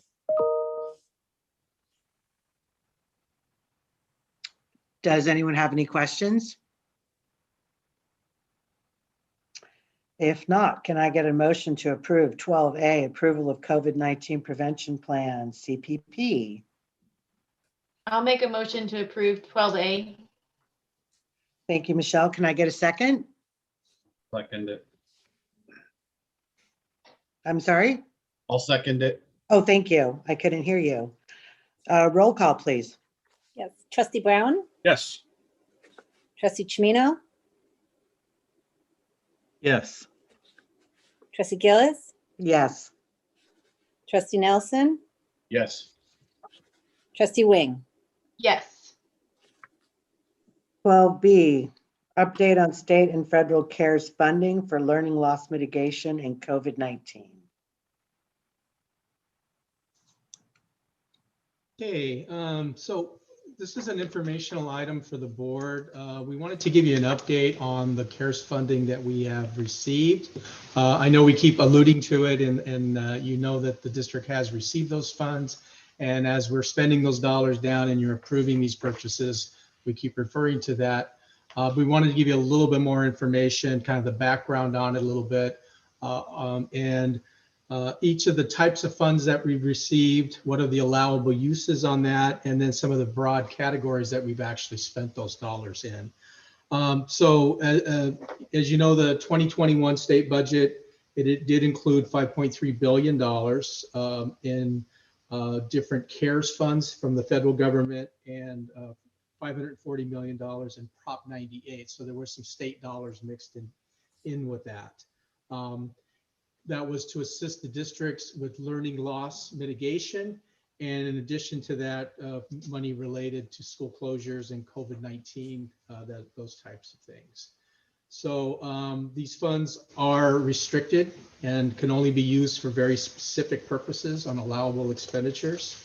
And it was interesting that you might think that we got this big one bucket of funds, but it was actually several different buckets of funds. And so there was a funding determined to determine each level from those buckets. And then each of those had its own timelines and allowable uses with that. The one that you're probably very aware of, and we kept talking about CARES funds that had that very short timeline on that. So the Coronavirus Relief Fund actually had an original deadline of December 30, 2020. So we were kind of in this mad dash to spend down those funds because we would have to give them back otherwise. However, part of the governor's January budget and subsequent information, they basically have extended that deadline by a year. So we did a lot of running and trying to spend it all, and then they ended up changing the timeline on us, which we'll take. So the list there has the different funds that we have. We track those by resource code, and you can see the entitlements there. It is a mixture of state and federal dollars that we have, and within that it's listing the various timelines that we have for those funds. So obviously we wanted to spend down those with the shortest timeline first. And you can see at the bottom line, we did end up receiving almost $4.3 million in funds. The one interesting part about this is we were able to go, the spending, if you notice, was from March, either March 1st or March 13th, but we didn't get the money until this fiscal year. So we were able to charge some of those expenses from prior year and utilize those dollars in the current budget year. So $4.3 million is what we received on those funds. And the next chart basically talks a little bit about the allowable uses on that. And you really can look at it as the two big buckets, really related to the learning loss mitigation, and then those related to COVID response on that, which would include the PPE and cleaning products and those types of things. We also have to report out. We have a reporting out to the state on how we spent these dollars. And so there is a lot of accountability that we have to show how we spent those dollars, and it's lining up with the intended use on that. So again, it was very specific on how we can spend those, and we have to be pretty precise on how we track those expenditures. The next chart talks about the broad categories. So we just took some broad areas, and it gives you kind of a breakdown of what we spent through February 9th, 2021, and the different areas of how we spent those dollars. A lot of these purchases here were approved by the board. There were some big chunks of things that we did, such as the computers and for student instruction, materials, software. We also have the COVID coordinator for a couple months' salary paid out of that. That'll be continuing to be an expense as we move forward. So expenses that were spent to date were $3,485,000, and that does leave a balance of $810,000 of those original funds. The good news is we're getting more. So the latest round of federal stimulus that was signed into law at the end of December provides additional funding for schools nationwide. The federal stimulus includes $54.3 billion for elementary, secondary school emergency relief, ESSER is what we call that. And then the Coronavirus Aid Relief Economic Securities Act, CARES funds. So we are getting additional funding in that. And the current estimates for the ESSER 2 grant is looking at about $2.2 million in additional funds, with timelines through September 30th, 2023. And there's going to be another little pot for that with the GEAR 2, and we don't have that information, and it hasn't been released exactly how much we're going to be getting. The allowable uses are basically the same, but they did add a couple extra bullet points that on how we can use these funds related to school facility repair, improvements to enable operations of schools to reduce risk of the virus and support student health needs, inspection, testing, maintenance, repair, replacement, upgrade to improve air quality in school facilities. So those are some additional categories. Some of these were kind of embedded in the others, but it's a little bit more specified now that these are exactly what we can use these funds for. The good news with the additional funds, the balance that we have as we move forward, we have a longer timelines on that. So this is going to help us to plan better as we move forward. We're going to be working with staff and gathering input from a variety of stakeholders, and then we're going to develop a very comprehensive plan that considers the needs of our students and staff. So any questions on that? Robert, this left, I have a question. I heard earlier tonight as teachers are talking about using their own resources and funds to, do the things that they have to do. Teachers are still going to be doing, I would imagine, some type of hybrid learning with only 14 in the class. So are there any categories in this, since I don't have the list, that could aid in educational tools, etc., for teachers? Yeah, so we're still, the spending still allows for that learning loss mitigation, which would definitely include the distance learning and the hybrid models. That could be, we can use those funds for supplies that are needed, directly related to those two categories. Okay, thank you. Sure. I don't know if I have so much of a question as a comment. I do see on here that we can provide some monies for health counseling and mental health services. A key theme from all of the emails and letters and concerns from the parents that we've been getting is the kids and their mental health.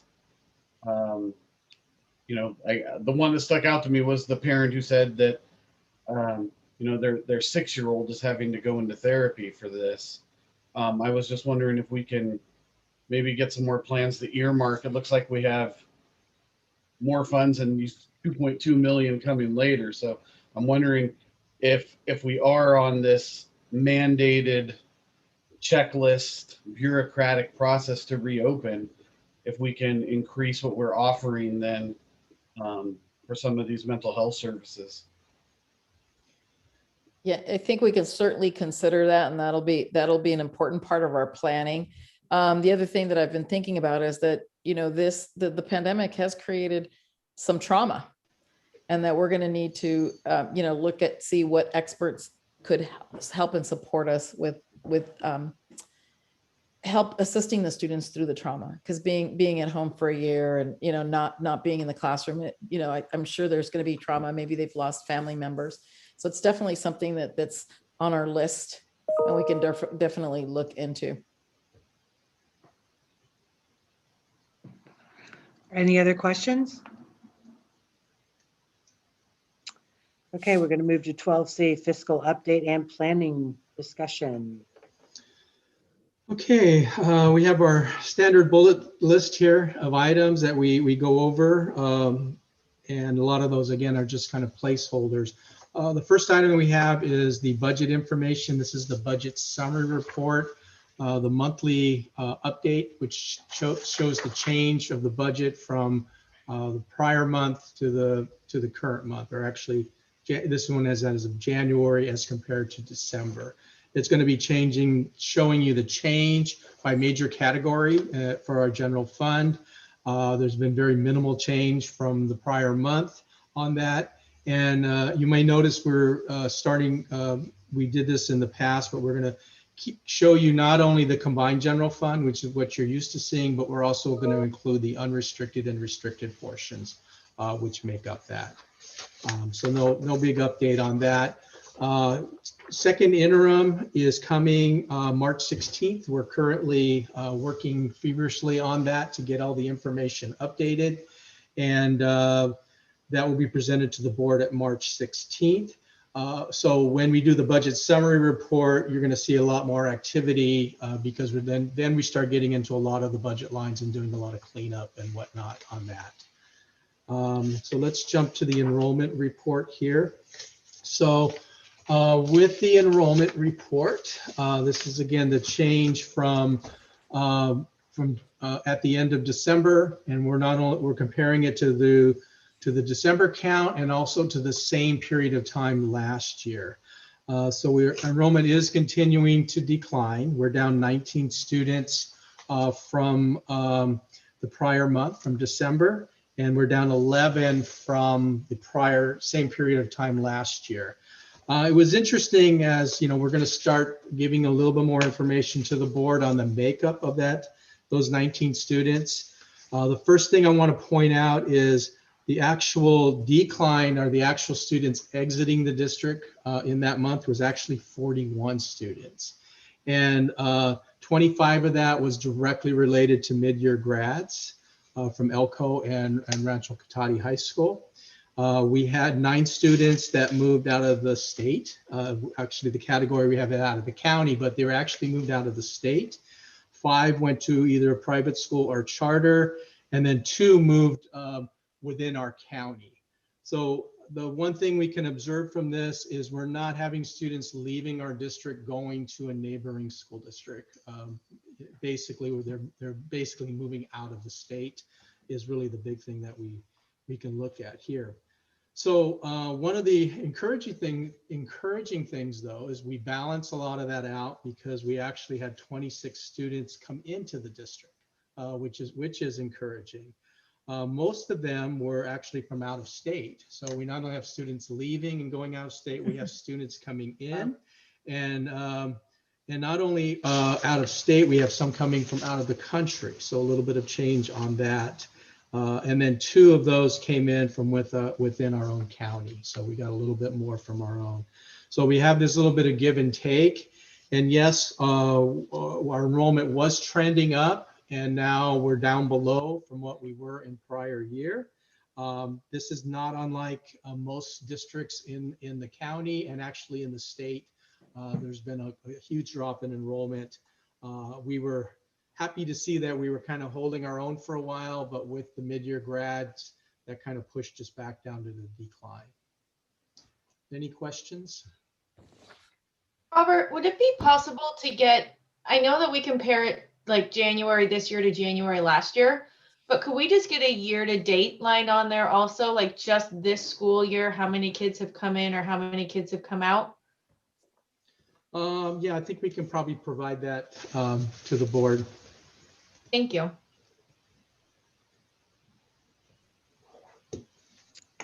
Okie dokie. We are on to any other comments or questions? Okay, 12D. We are voting for representatives to CSBA's Delegate Assembly, and this year we have Omar Medina, and he is a pretty amazing human. So does anybody else have any questions or comments? If not, can I get a motion to approve 12D, vote for representative to CSBA's Delegate Assembly?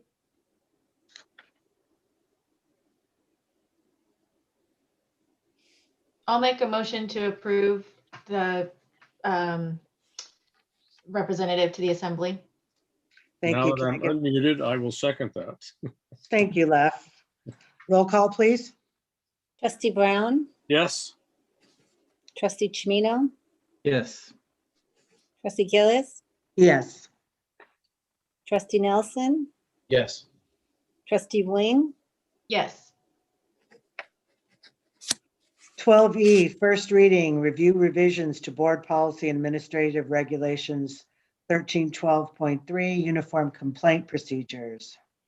Yes, the policy you have before you is the original UCP complaint written and signed statement. So if we're violating any federal or state laws, this could be employees or students.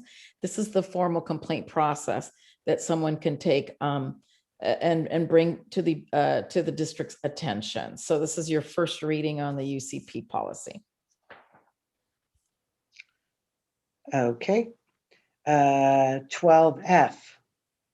First reading, review revisions to board policy administrative regulations 4119.11, 4219.11, and 4319.11, sexual harassment. Right. So LEAs, including charter schools, are required to establish sexual harassment policies and procedures consistent with state and federal law. And then Cotati-Rohnert Park has developed the revisions, the sexual harassment board policy and sexual harassment administrative regulations adopted on August 14, 2012 to include the required updates for compliance. So, so this is the policy for sexual harassment before you to review. Does anybody have any questions? If not, we'll move on to 12G, first reading, review revisions to board policy 5145.7, sexual harassment, students and new administrative regulation 5145.71. And I'm terrible with Roman numerals, so what is IX? Title IX. 9. Yes. I should know that. Sexual harassment complaint procedures. Okay, so a complaint of sexual harassment is now brought to the attention of the district's Title IX coordinator, who shall ensure that the complaint and allegation is addressed through the ARs and the policy. And really, it delineates what the procedure and protocol is should we have a case, sexual harassment concern or complaint. Do we have any questions? If not, we'll move on to 12H, second reading, approval of revisions to board policy and administrative regulation 5141, healthcare and emergencies. So this is one from the prior board meeting. So I don't know if anyone has any questions for me or if you're ready to approve. We have no questions. 12H, can I get a motion to approve second reading approval of revisions to board policy and administrative regulation 5141, healthcare and emergencies?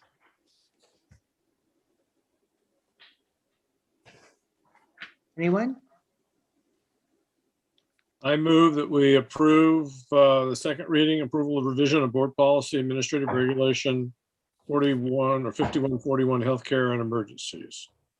Thank you. Can I get a second? I'll second that. Thank you. Roll call, please. Trustee Brown, Yes. Trustee Chimino, Yes. Trustee Gillis, Yes. Trustee Nelson, Yes. Trustee Wing. Yes. Item 12I, second reading, approval of revisions to board bylaw and exhibit 9321, closed session. Yes, so this was introduced at our last meeting. And so this is our second reading for approval, and this reviews the policies and the regulations around closed session. Does anybody have any questions? If not, can I get a motion to approve 12I, second reading approval of revisions to board bylaw and exhibit 9321 regarding closed session? I move that we approve 12I. Thank you. Can I get a second? I'll second that. Thank you. 12J, initial proposal. Oh, Roll call. roll call vote. Trustee Brown, Yes. Trustee Chimino, Yes. Trustee Gillis, Yes. Trustee Nelson, Yes. Trustee Wing. Yes. Thank you, Mindy. 12J, initial proposal for the 2021 successor negotiations with SEIU 1021. Yes, so we have received a proposal, Sunshine, for our for SEIU, and we're bringing it for approval to the board. Does anybody have any questions? If not, can I get a motion to approve 12J, initial proposal, the 2021 successor negotiations with SEIU 1021? I'll make a motion to approve, where are we at? 12J. Yes, thank you. Can I get a second, please? I'll second that. Who went first? I think Left. Okay, thank you. Roll call, please. Trustee Brown, Yes. Trustee Chimino, Yes. Trustee Gillis, Yes. Trustee Nelson, Yes. Trustee Wing. Yes. Item 13, reports. A, board member reports and future agenda items. Why don't we start with Mark first? I do think we should have another meeting to discuss our schedule and where we stand in reopening. We don't hear from very many people that are saying, you know, our kids are doing great, please don't send them back. The majority of them are saying, you know, let's get reopened, and I get that. And I want to do it the right way so that nobody is hurt or gets sick when we could have prevented it. But I am starting to see that I don't know, mental degradation or the trauma or the onset of mental issues, you know, in kids that I know that weren't so apparent, you know, as the months go on. So I read your emails, I get your reports, your phone calls and such, and yeah, these are trying times. I don't think. Yeah, I'll just leave it at that. Thank you, Mark. Myra, can you get back to us about availability around March 2nd? That would be 2 weeks from today. Sure. And see something around that date that we could get everybody on board. Thank you. Michelle. Yeah, thank you. So I went to, SCO had a presentation about 2 weeks ago for school board recognition and trustees. And they had a wonderful speaker. His name is Dr. Victor Rios. He's actually a professor down at UC Santa Barbara.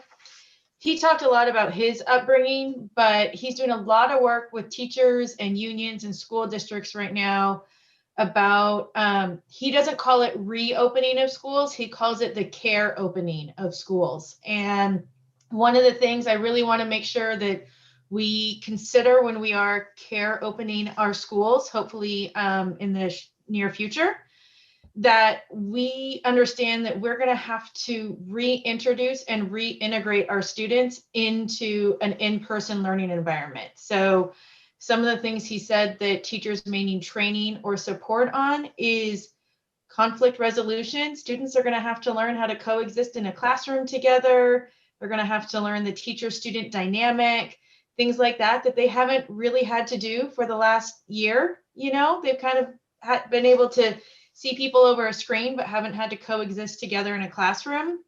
Resocialization and just building rapport as an in-person class community instead of a Zoom or virtual class community. So I thought that was something that I just wanted to bring to the districts and the board's attention, and make sure we're doing facilities really great.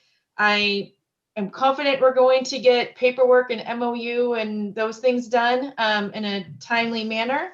And we just need to make sure, kind of like Mark said, and we've all said, that the emotional and social support is there for our students as well. So don't know what support teachers need, what support parents may need, because I'm sure kids are going to come home, you know, a little bit different after being in school for, even if it's just a couple hours. So if we could put that on our radar, I would appreciate it.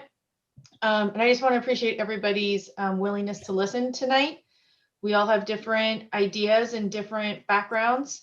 But this is a collective problem that we all need to work together to solve. So I appreciate everybody's willingness and sense of urgency to make sure that we are getting things done. That's all. Thank you. Joe?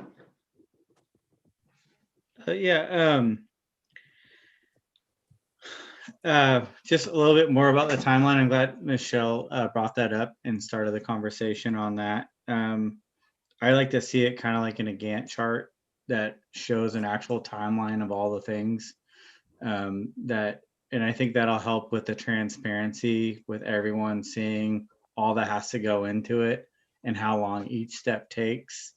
Another thing is like, when I just listened to people. I was out I was having breakfast this weekend, and I'm listening to the table next to me talk, and they're talking about getting back to school and going back to school and stuff. And I just really want people to know what going back to school is going to look like. And it's not like going back to school, like I think about my son who can't sit still and who's very social, not being able to get within 6 feet of his friends, like that's what has to happen. And, my daughter, she's not going to be able to run around and play with her friends like she's used to. It's going to be a social distancing at school in a classroom, and also the other thing about that is there's going to be, we've talked about it before, but there's going to be families with students at different campuses with different schedules. And depending on what hybrid schedule we end up with, it might be really hard and stressful and almost near impossible for certain families to do this. So, it's great we want the kids to get back to school, but there are some hardships that people are going to have to face that they really didn't really think about. If they think about, like me, I focus on my kids going to school, but then it's like the logistics of bringing one kid to one school and the other kid to the other school, with both of us working, and that's another thing. And the one thing about the MOU that I really appreciate is it works out a lot of the kinks before we get there. Things are being talked through and problems are being worked out and solved. So, people talk about being proactive or reactive. Well, this is a very proactive process that involves so many different things and so many moving parts and so many people that,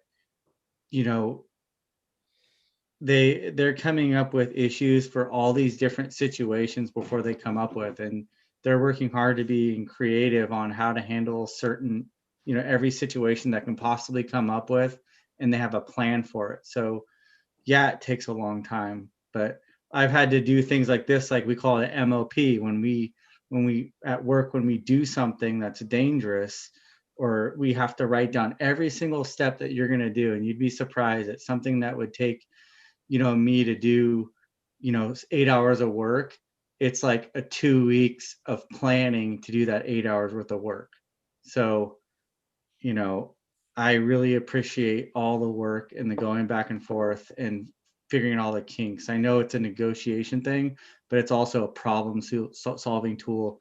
So when something comes up, we know what we're going to do, and we know people's roles and how it's going to be handled. So I really appreciate that. And also, it's another thing that, I'm not 100% sure about this, but I'm like 99% sure. Another thing that comes up every year is like the smoke, so we're putting all this, the air, we're getting some help with government funding on putting all these air purification and air filters. And I believe that's really going to help out, because I guarantee we're going to have another smoky school year, in the next couple of years. I don't want it, but it's been that way for the last couple of years. And it's nice to think that, like the classroom will be a safe, could be a safer place than, the kids can hang out in a classroom, and it's healthier for them to be, than being at home. So, trying to think of like the positive of the situation. And, And I appreciate, like again, Michelle, she said what she thought, and it took a lot. And I appreciate her standing up and moving things along. I think that's awesome. Thank you. I think my voice is only shaking a little bit, so. Mine shakes all the time whenever I talk. Thanks, Joe. Lef? I had to take that mute button off. One thing tonight is different. I appreciated the format for the comments from the public. I can get a much better sense of their emotion and their feelings, which I appreciate that. I think that process is better than us reading, so you can really get some true feelings, other than just read type thing. And, the other thing is everyone try to be calm. Try to I think we're all listening, but to be calm. And it was kind of interesting, something my wife said that kind of stuck with me after we got our vaccination. She says, I feel a little guilty in getting my vaccinations when maybe someone younger, type of thing. So, I kind of think, well, maybe a teacher should have got their vaccination before me just because I'm older, type of thing. So the mental health thing for this is huge. So not only for us as individuals, but students and teachers and that. So I just ask everyone to take some time before we lash out. If you can, take some patience. We'll get through this. It's just going to be tough, and obviously, the sign along the freeway is a useless lash out thing. It's better to discuss things type thing. I find that type of thing. Often you'll send an email and then someone will interpret it wrong. So pick up the phone and call people and discuss things, and we'll get through this. And it's been difficult. So hang in there, everybody. And this time next year will be different. Thank you. I want to say thank you to everybody. I think we have a good group, a diverse board here. We have a diverse district here. I'm really grateful that everybody's working together. I want to take a moment. Vice Mayor Jackie Elward was on with us tonight, and she had written a post today. Excuse me, I have a frog in my throat. And I just want to take a moment to read it. It's not very long, but I think that it was really striking. I did ask her permission, and she said, of course, I could read it. So I'm going to read these. These are her words, our Vice Mayor Jackie Elward. It has been almost a year now since we went on lockdown and moved to distance learning. This pandemic surely has dramatically shifted our way of living. Many of us find ourselves stuck at home trying to work, dealing with Zoom, and managing our children. At times, it can be frustrating and difficult. I get it. We can't do it all. As a mother of 3 children and an educator, I see, feel, and understand the tremendous need for our kids to go back to school because their mental health largely depends on it. We often watch our children lose their minds because they can't go anywhere, don't have a pod to join, or simply feel stuck. Some of us have children that are in special education programs and needs that one-on-one environment that we can't provide at home. As an educator, the endless job that goes beyond Zoom classes can be unbearable. Many of us have more work than usual while concerned about their safety because they have a family member that is vulnerable to COVID. Distance learning is much more challenging than in-person schooling. So what to do? Our certified and classified workers are our heroes because they want to go back, but what conditions would they find once they are back? As a council member, I hear the need of my constituents to go back to school, as well as the concerns of our educators. Our school district has been working day in and day out to try to come up with a better and safe back to school timeline for our children and their instructors. School boards and superintendents, along with the unions, are making sure that we will go back soon, but safely. I want to acknowledge our educators, parents, and children that are looking forward to going back to our normal way of living once again. I see you and hear you. We will get through this. We are stronger together. And once again, this is from Jackie Elward today, and I thought it was very poignant. And that's all I have to say. Does anybody have anything else they'd like to share? Chris, I forgot real quick. Yes. I love hearing what's going on at the ranch and Tech High. It's really cool to hear what their different clubs are doing. Would it be possible to get like an update on the elementary schools and junior highs or middle schools? Not every single one of them every single time. That would be a lot, but maybe occasionally just kind of some of the cool things that they're doing as well, because that's half of our student population also. I see you with your hand up. I will be happy to mention that. I meet with the principals on Thursday, and I will certainly put a plan together so that we can have more reports of what's going on at our schools. Yeah, just some more positive, exciting stuff. I think bring a smile to all of our faces. Absolutely. Yes. And I wanted to quickly mention how excited I am about our mid-year graduates that were mentioned in our enrollment report. And we need to celebrate our mid-year grads. It takes a lot to be a mid-year grad. So that is a positive thing that happened in our district recently. Yes. Thank you, everybody. And Myra, we'll look forward to hearing from you on our special meeting. Okay. Thank you, everyone. Thank you. Meeting is adjourned. Wait a minute. What about? Wait. Wait. What did I miss? Yeah, superintendent's report. You cut her off. Okay, Myra, she doesn't care. She's done. She was excited. She's like, I'm off the hook. I'm out. Sorry, I thought we were all done. I was really excited. Sorry, Myra. I tried. It's your turn. I'll keep it short. Want to let you know we've been busy. We're never there's never a dull moment at the district office. So we've had RIPSIA meet and confer. This is an opportunity for me to meet with union members to discuss anything that's going on or any questions that come up.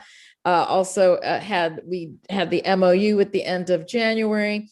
We also had CSEA meet and confer. That is something that's new that's happening that I've offered to all the union leaders. Is let's meet to talk about anything that maybe come up or any kind of concerns. I had the pleasure of meeting Councilman Linares. He and I met and talked about the district and supporting our students. That was a lot of fun to do. We had our calendar committee early in February. One of the things that I have not shared with you is that we have some equity work going on amongst superintendents. So I'm co-facilitating with one of the other superintendents and talking about that equity work and doing that inward journey with equity and bias. And, so that's kind of fun. And so we're doing some soul searching there. I was able to meet with the children's librarian, Kate Nicholson Willard. They're developing a strategic plan. So I was able to share my thoughts on how the library system could support our students. We had a wonderful Spanish parent meeting where we talked about reopening and our plans. And there's nothing more special than the parents saying, thank you for all that you're doing. They thank the principals and they thank the teachers. And they said, may God bless you for the work you're doing. And so that's really nice to hear. And it's really reassuring because they see the work that staff is undertaking and the work of the teachers and the work of everyone in the community. Also, we have our upcoming town hall meeting. That'll be on the 23rd of February. We'll have the English town hall. And on the 24th, we'll have a Spanish town hall. We have panelists. We're going to have site leaders. We're going to have district office staff, and we're going to provide a short presentation and then do a Q&A to have some conversation about what the planning to really have a broader audience and to allow for discussion. I do want to thank Trustee Chimino. He's made the suggestion. And I said, I don't know about town halls, but I'll give it a try. It's never my favorite forum, but it's a great idea. And I think it's an opportunity for us to share kind of our planning and get into the depth of how complex the planning is behind bringing children back. So, and that is my report for this evening. Thank you, Myron. I Sure. truly apologize for. No worries. Very quickly. Can I ask a question about the town hall? Sure. Can board members listen in without speaking? Only two of us? Would it be a Brown Act violation or I think that that would be fine if 2 members attend, if you want to attend each night. Obviously the Spanish, we'll try to do in Spanish. Maybe Mr. Nelson, since he has a command of the Spanish language, if he wants to attend Spanish, he could do that. But we will also have panelists that only speak English. So we're still figuring out, we'll have to do some translation there. But I absolutely, that'd be great. It really is, we're going to be, kind of monitoring the questions, and we're going to really stick to the 1 hour, and any questions that we're not able to answer within the hour of the town hall, we're going to prepare a FAQ, which we will share with participants and put on our website. I would really like to attend the first English night. Michelle, would you be interested in doing that as well? Yes, I would. Thank you. Okay. I was going to ask that same question, because I know it said, like, if board members attend somewhere, they need to tell you. And I know my wife won't be attending the Spanish one. So I know I read something that we can attend as parents, not as school board members. Right. Okay. Okay. Anybody else have anything? Question, Myra, what if anyone, if we're just listening in? Oh, I guess if there's 3 of us, but if you're not voting on it or discussing, and really all 5 trustees can go to an event. You just can't talk business. Right. Right. So I mean, if you were to go to a dinner or a fundraiser, you could just don't talk business and don't hang out together. you gotta separate. So yeah, you could. I think if all 5 of us want to do it, just stay muted. You were fine. Can I interrupt?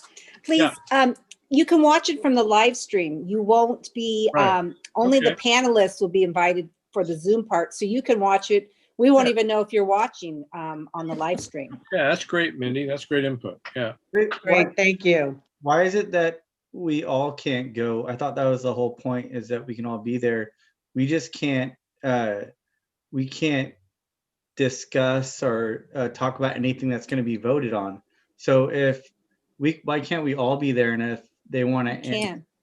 What's up? Yeah. You can by live stream. You can be there. You can by live stream, but Joe, if we're all there, we're all listening to that, and then forming a decision. If someone were to say, let's do that, the other board members have just heard that, so we can go watch something on live stream, but we cannot be part of the meeting. But what's the point? I mean, we're all listening to the same meeting. We're all the same information, but the whole point of the town hall is that we're not voting or deciding on anything. We're all talking openly about something. I thought that was the point of a town hall. If we put it on the calendar, wouldn't it then be like a special meeting town hall? Not that I want to be a panelist by any means. I'm happy to watch it live stream, but I think we would just have to let the public know that we're planning to all be there, so that they have the right to watch us watch it. But I think if we're just watching the live stream, it's fine. It's just if we wanted to start talking. Yeah, I think once we start talking, we are in dangerous territory there. So I think if we just view it, I know, Joe, you're talking about a real town hall. I get what you're saying. Yeah, like, people, my whole idea behind it was, we get letters and we get comments, and, people have, real concerns and questions.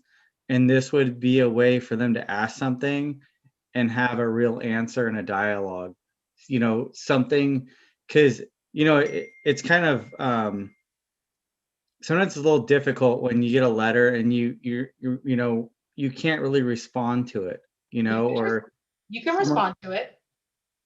Right. But when someone talks to me, it's like, I'm kind of answering for the group, right? Like I'm not going to start emailing people stuff, my responses, because I'm not a good writer and I don't want to be misinterpreted, but I can have a dialogue with someone, I want to have an interaction with someone who has a real concern, who comes there and comes to us and says, this is what I want. And then we can talk to them and explain to him, explain to this person, the situation. We can answer their questions. And, obviously by doing that to one person, there's going to be a bunch of people that have the same concerns and questions. And I just, I wish that's what I was going for. And I thought that with the Brown Act, it had to deal with us getting together and talking about things that we're going to make a decision on, about actual, decisions that we're going to make. Like if there's something we're going to vote on, we can't be talking about what we're going to vote on it has to be done in a public forum. And we're not voting on anything. We're just talking about stuff. And let me just interject a little bit. Let's say a parent says, I think we should do this. And 3 board members go, yeah, that's a good idea. Well, there's just a vote. Well, that's not a vote. We're not voting on, it's not an agenda. No, but if we agree to do it, then that happens. That's district business. And it is a Brown Act violation. Our business has to be done before the public, agendized, so that everybody can hear what we're talking about. I get what you're talking about. I would love to do a town hall where we could have Q&A and back and forth. We just can't do it. But if we don't make a decision, if no decisions are made and we're not voting on anything, we'd have to vote on something. We'd have to be discussing something that we're going to vote on. Well, it could come up at a board meeting next week. It could come up a month from now. It could come up 6 months. Yeah. But then if 2 board members are talking about something, I already know what they're thinking about, what they're going, then it's like, I'd like to, maybe Myra, if you could dig into that a little bit more, the actual rules of the town hall and where the Brown Act violation is, so we know. Okay. We could ask our legal counsel for, just some guidance on that. But it's always touchy type thing. So, it's great to do that. And Myra is really our spokesperson and by, she can answer questions and stuff. It's more personal when someone calls someone else out, Right.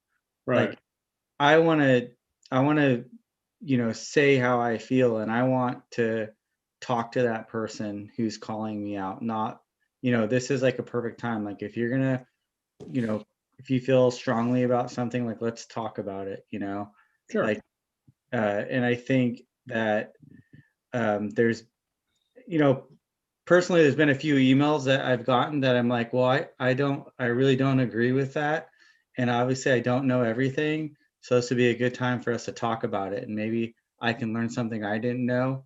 And then, maybe we can set some people at ease. And to me, that's being very transparent, is, talking things through. That's just how I feel. And that's what Trustee Chimino, I totally agree with you 100%. I think what's going to be challenging, to be very candid and honest, is it's a virtual setting. I've been to town halls, and when you're together and you can have a discussion, but this is going to be, it's a webinar, we have panelists. So it's not, we're not going to be able to see the people, just like here, we don't see our viewers because I like to have those connections too. Because I've gotten, you get an email, you've upset someone, and when you have the face-to-face conversation, it makes such a difference, where it's personal contact. So I will definitely look into that. But it's going to be a little bit, it's not, I want to see the people, right? And we're still not at that point where we can come together in community, which I think is so helpful. Okay, let's try this again. Does anybody else have any other comments before we adjourn? If not, then we will adjourn this meeting. Thank you, everybody.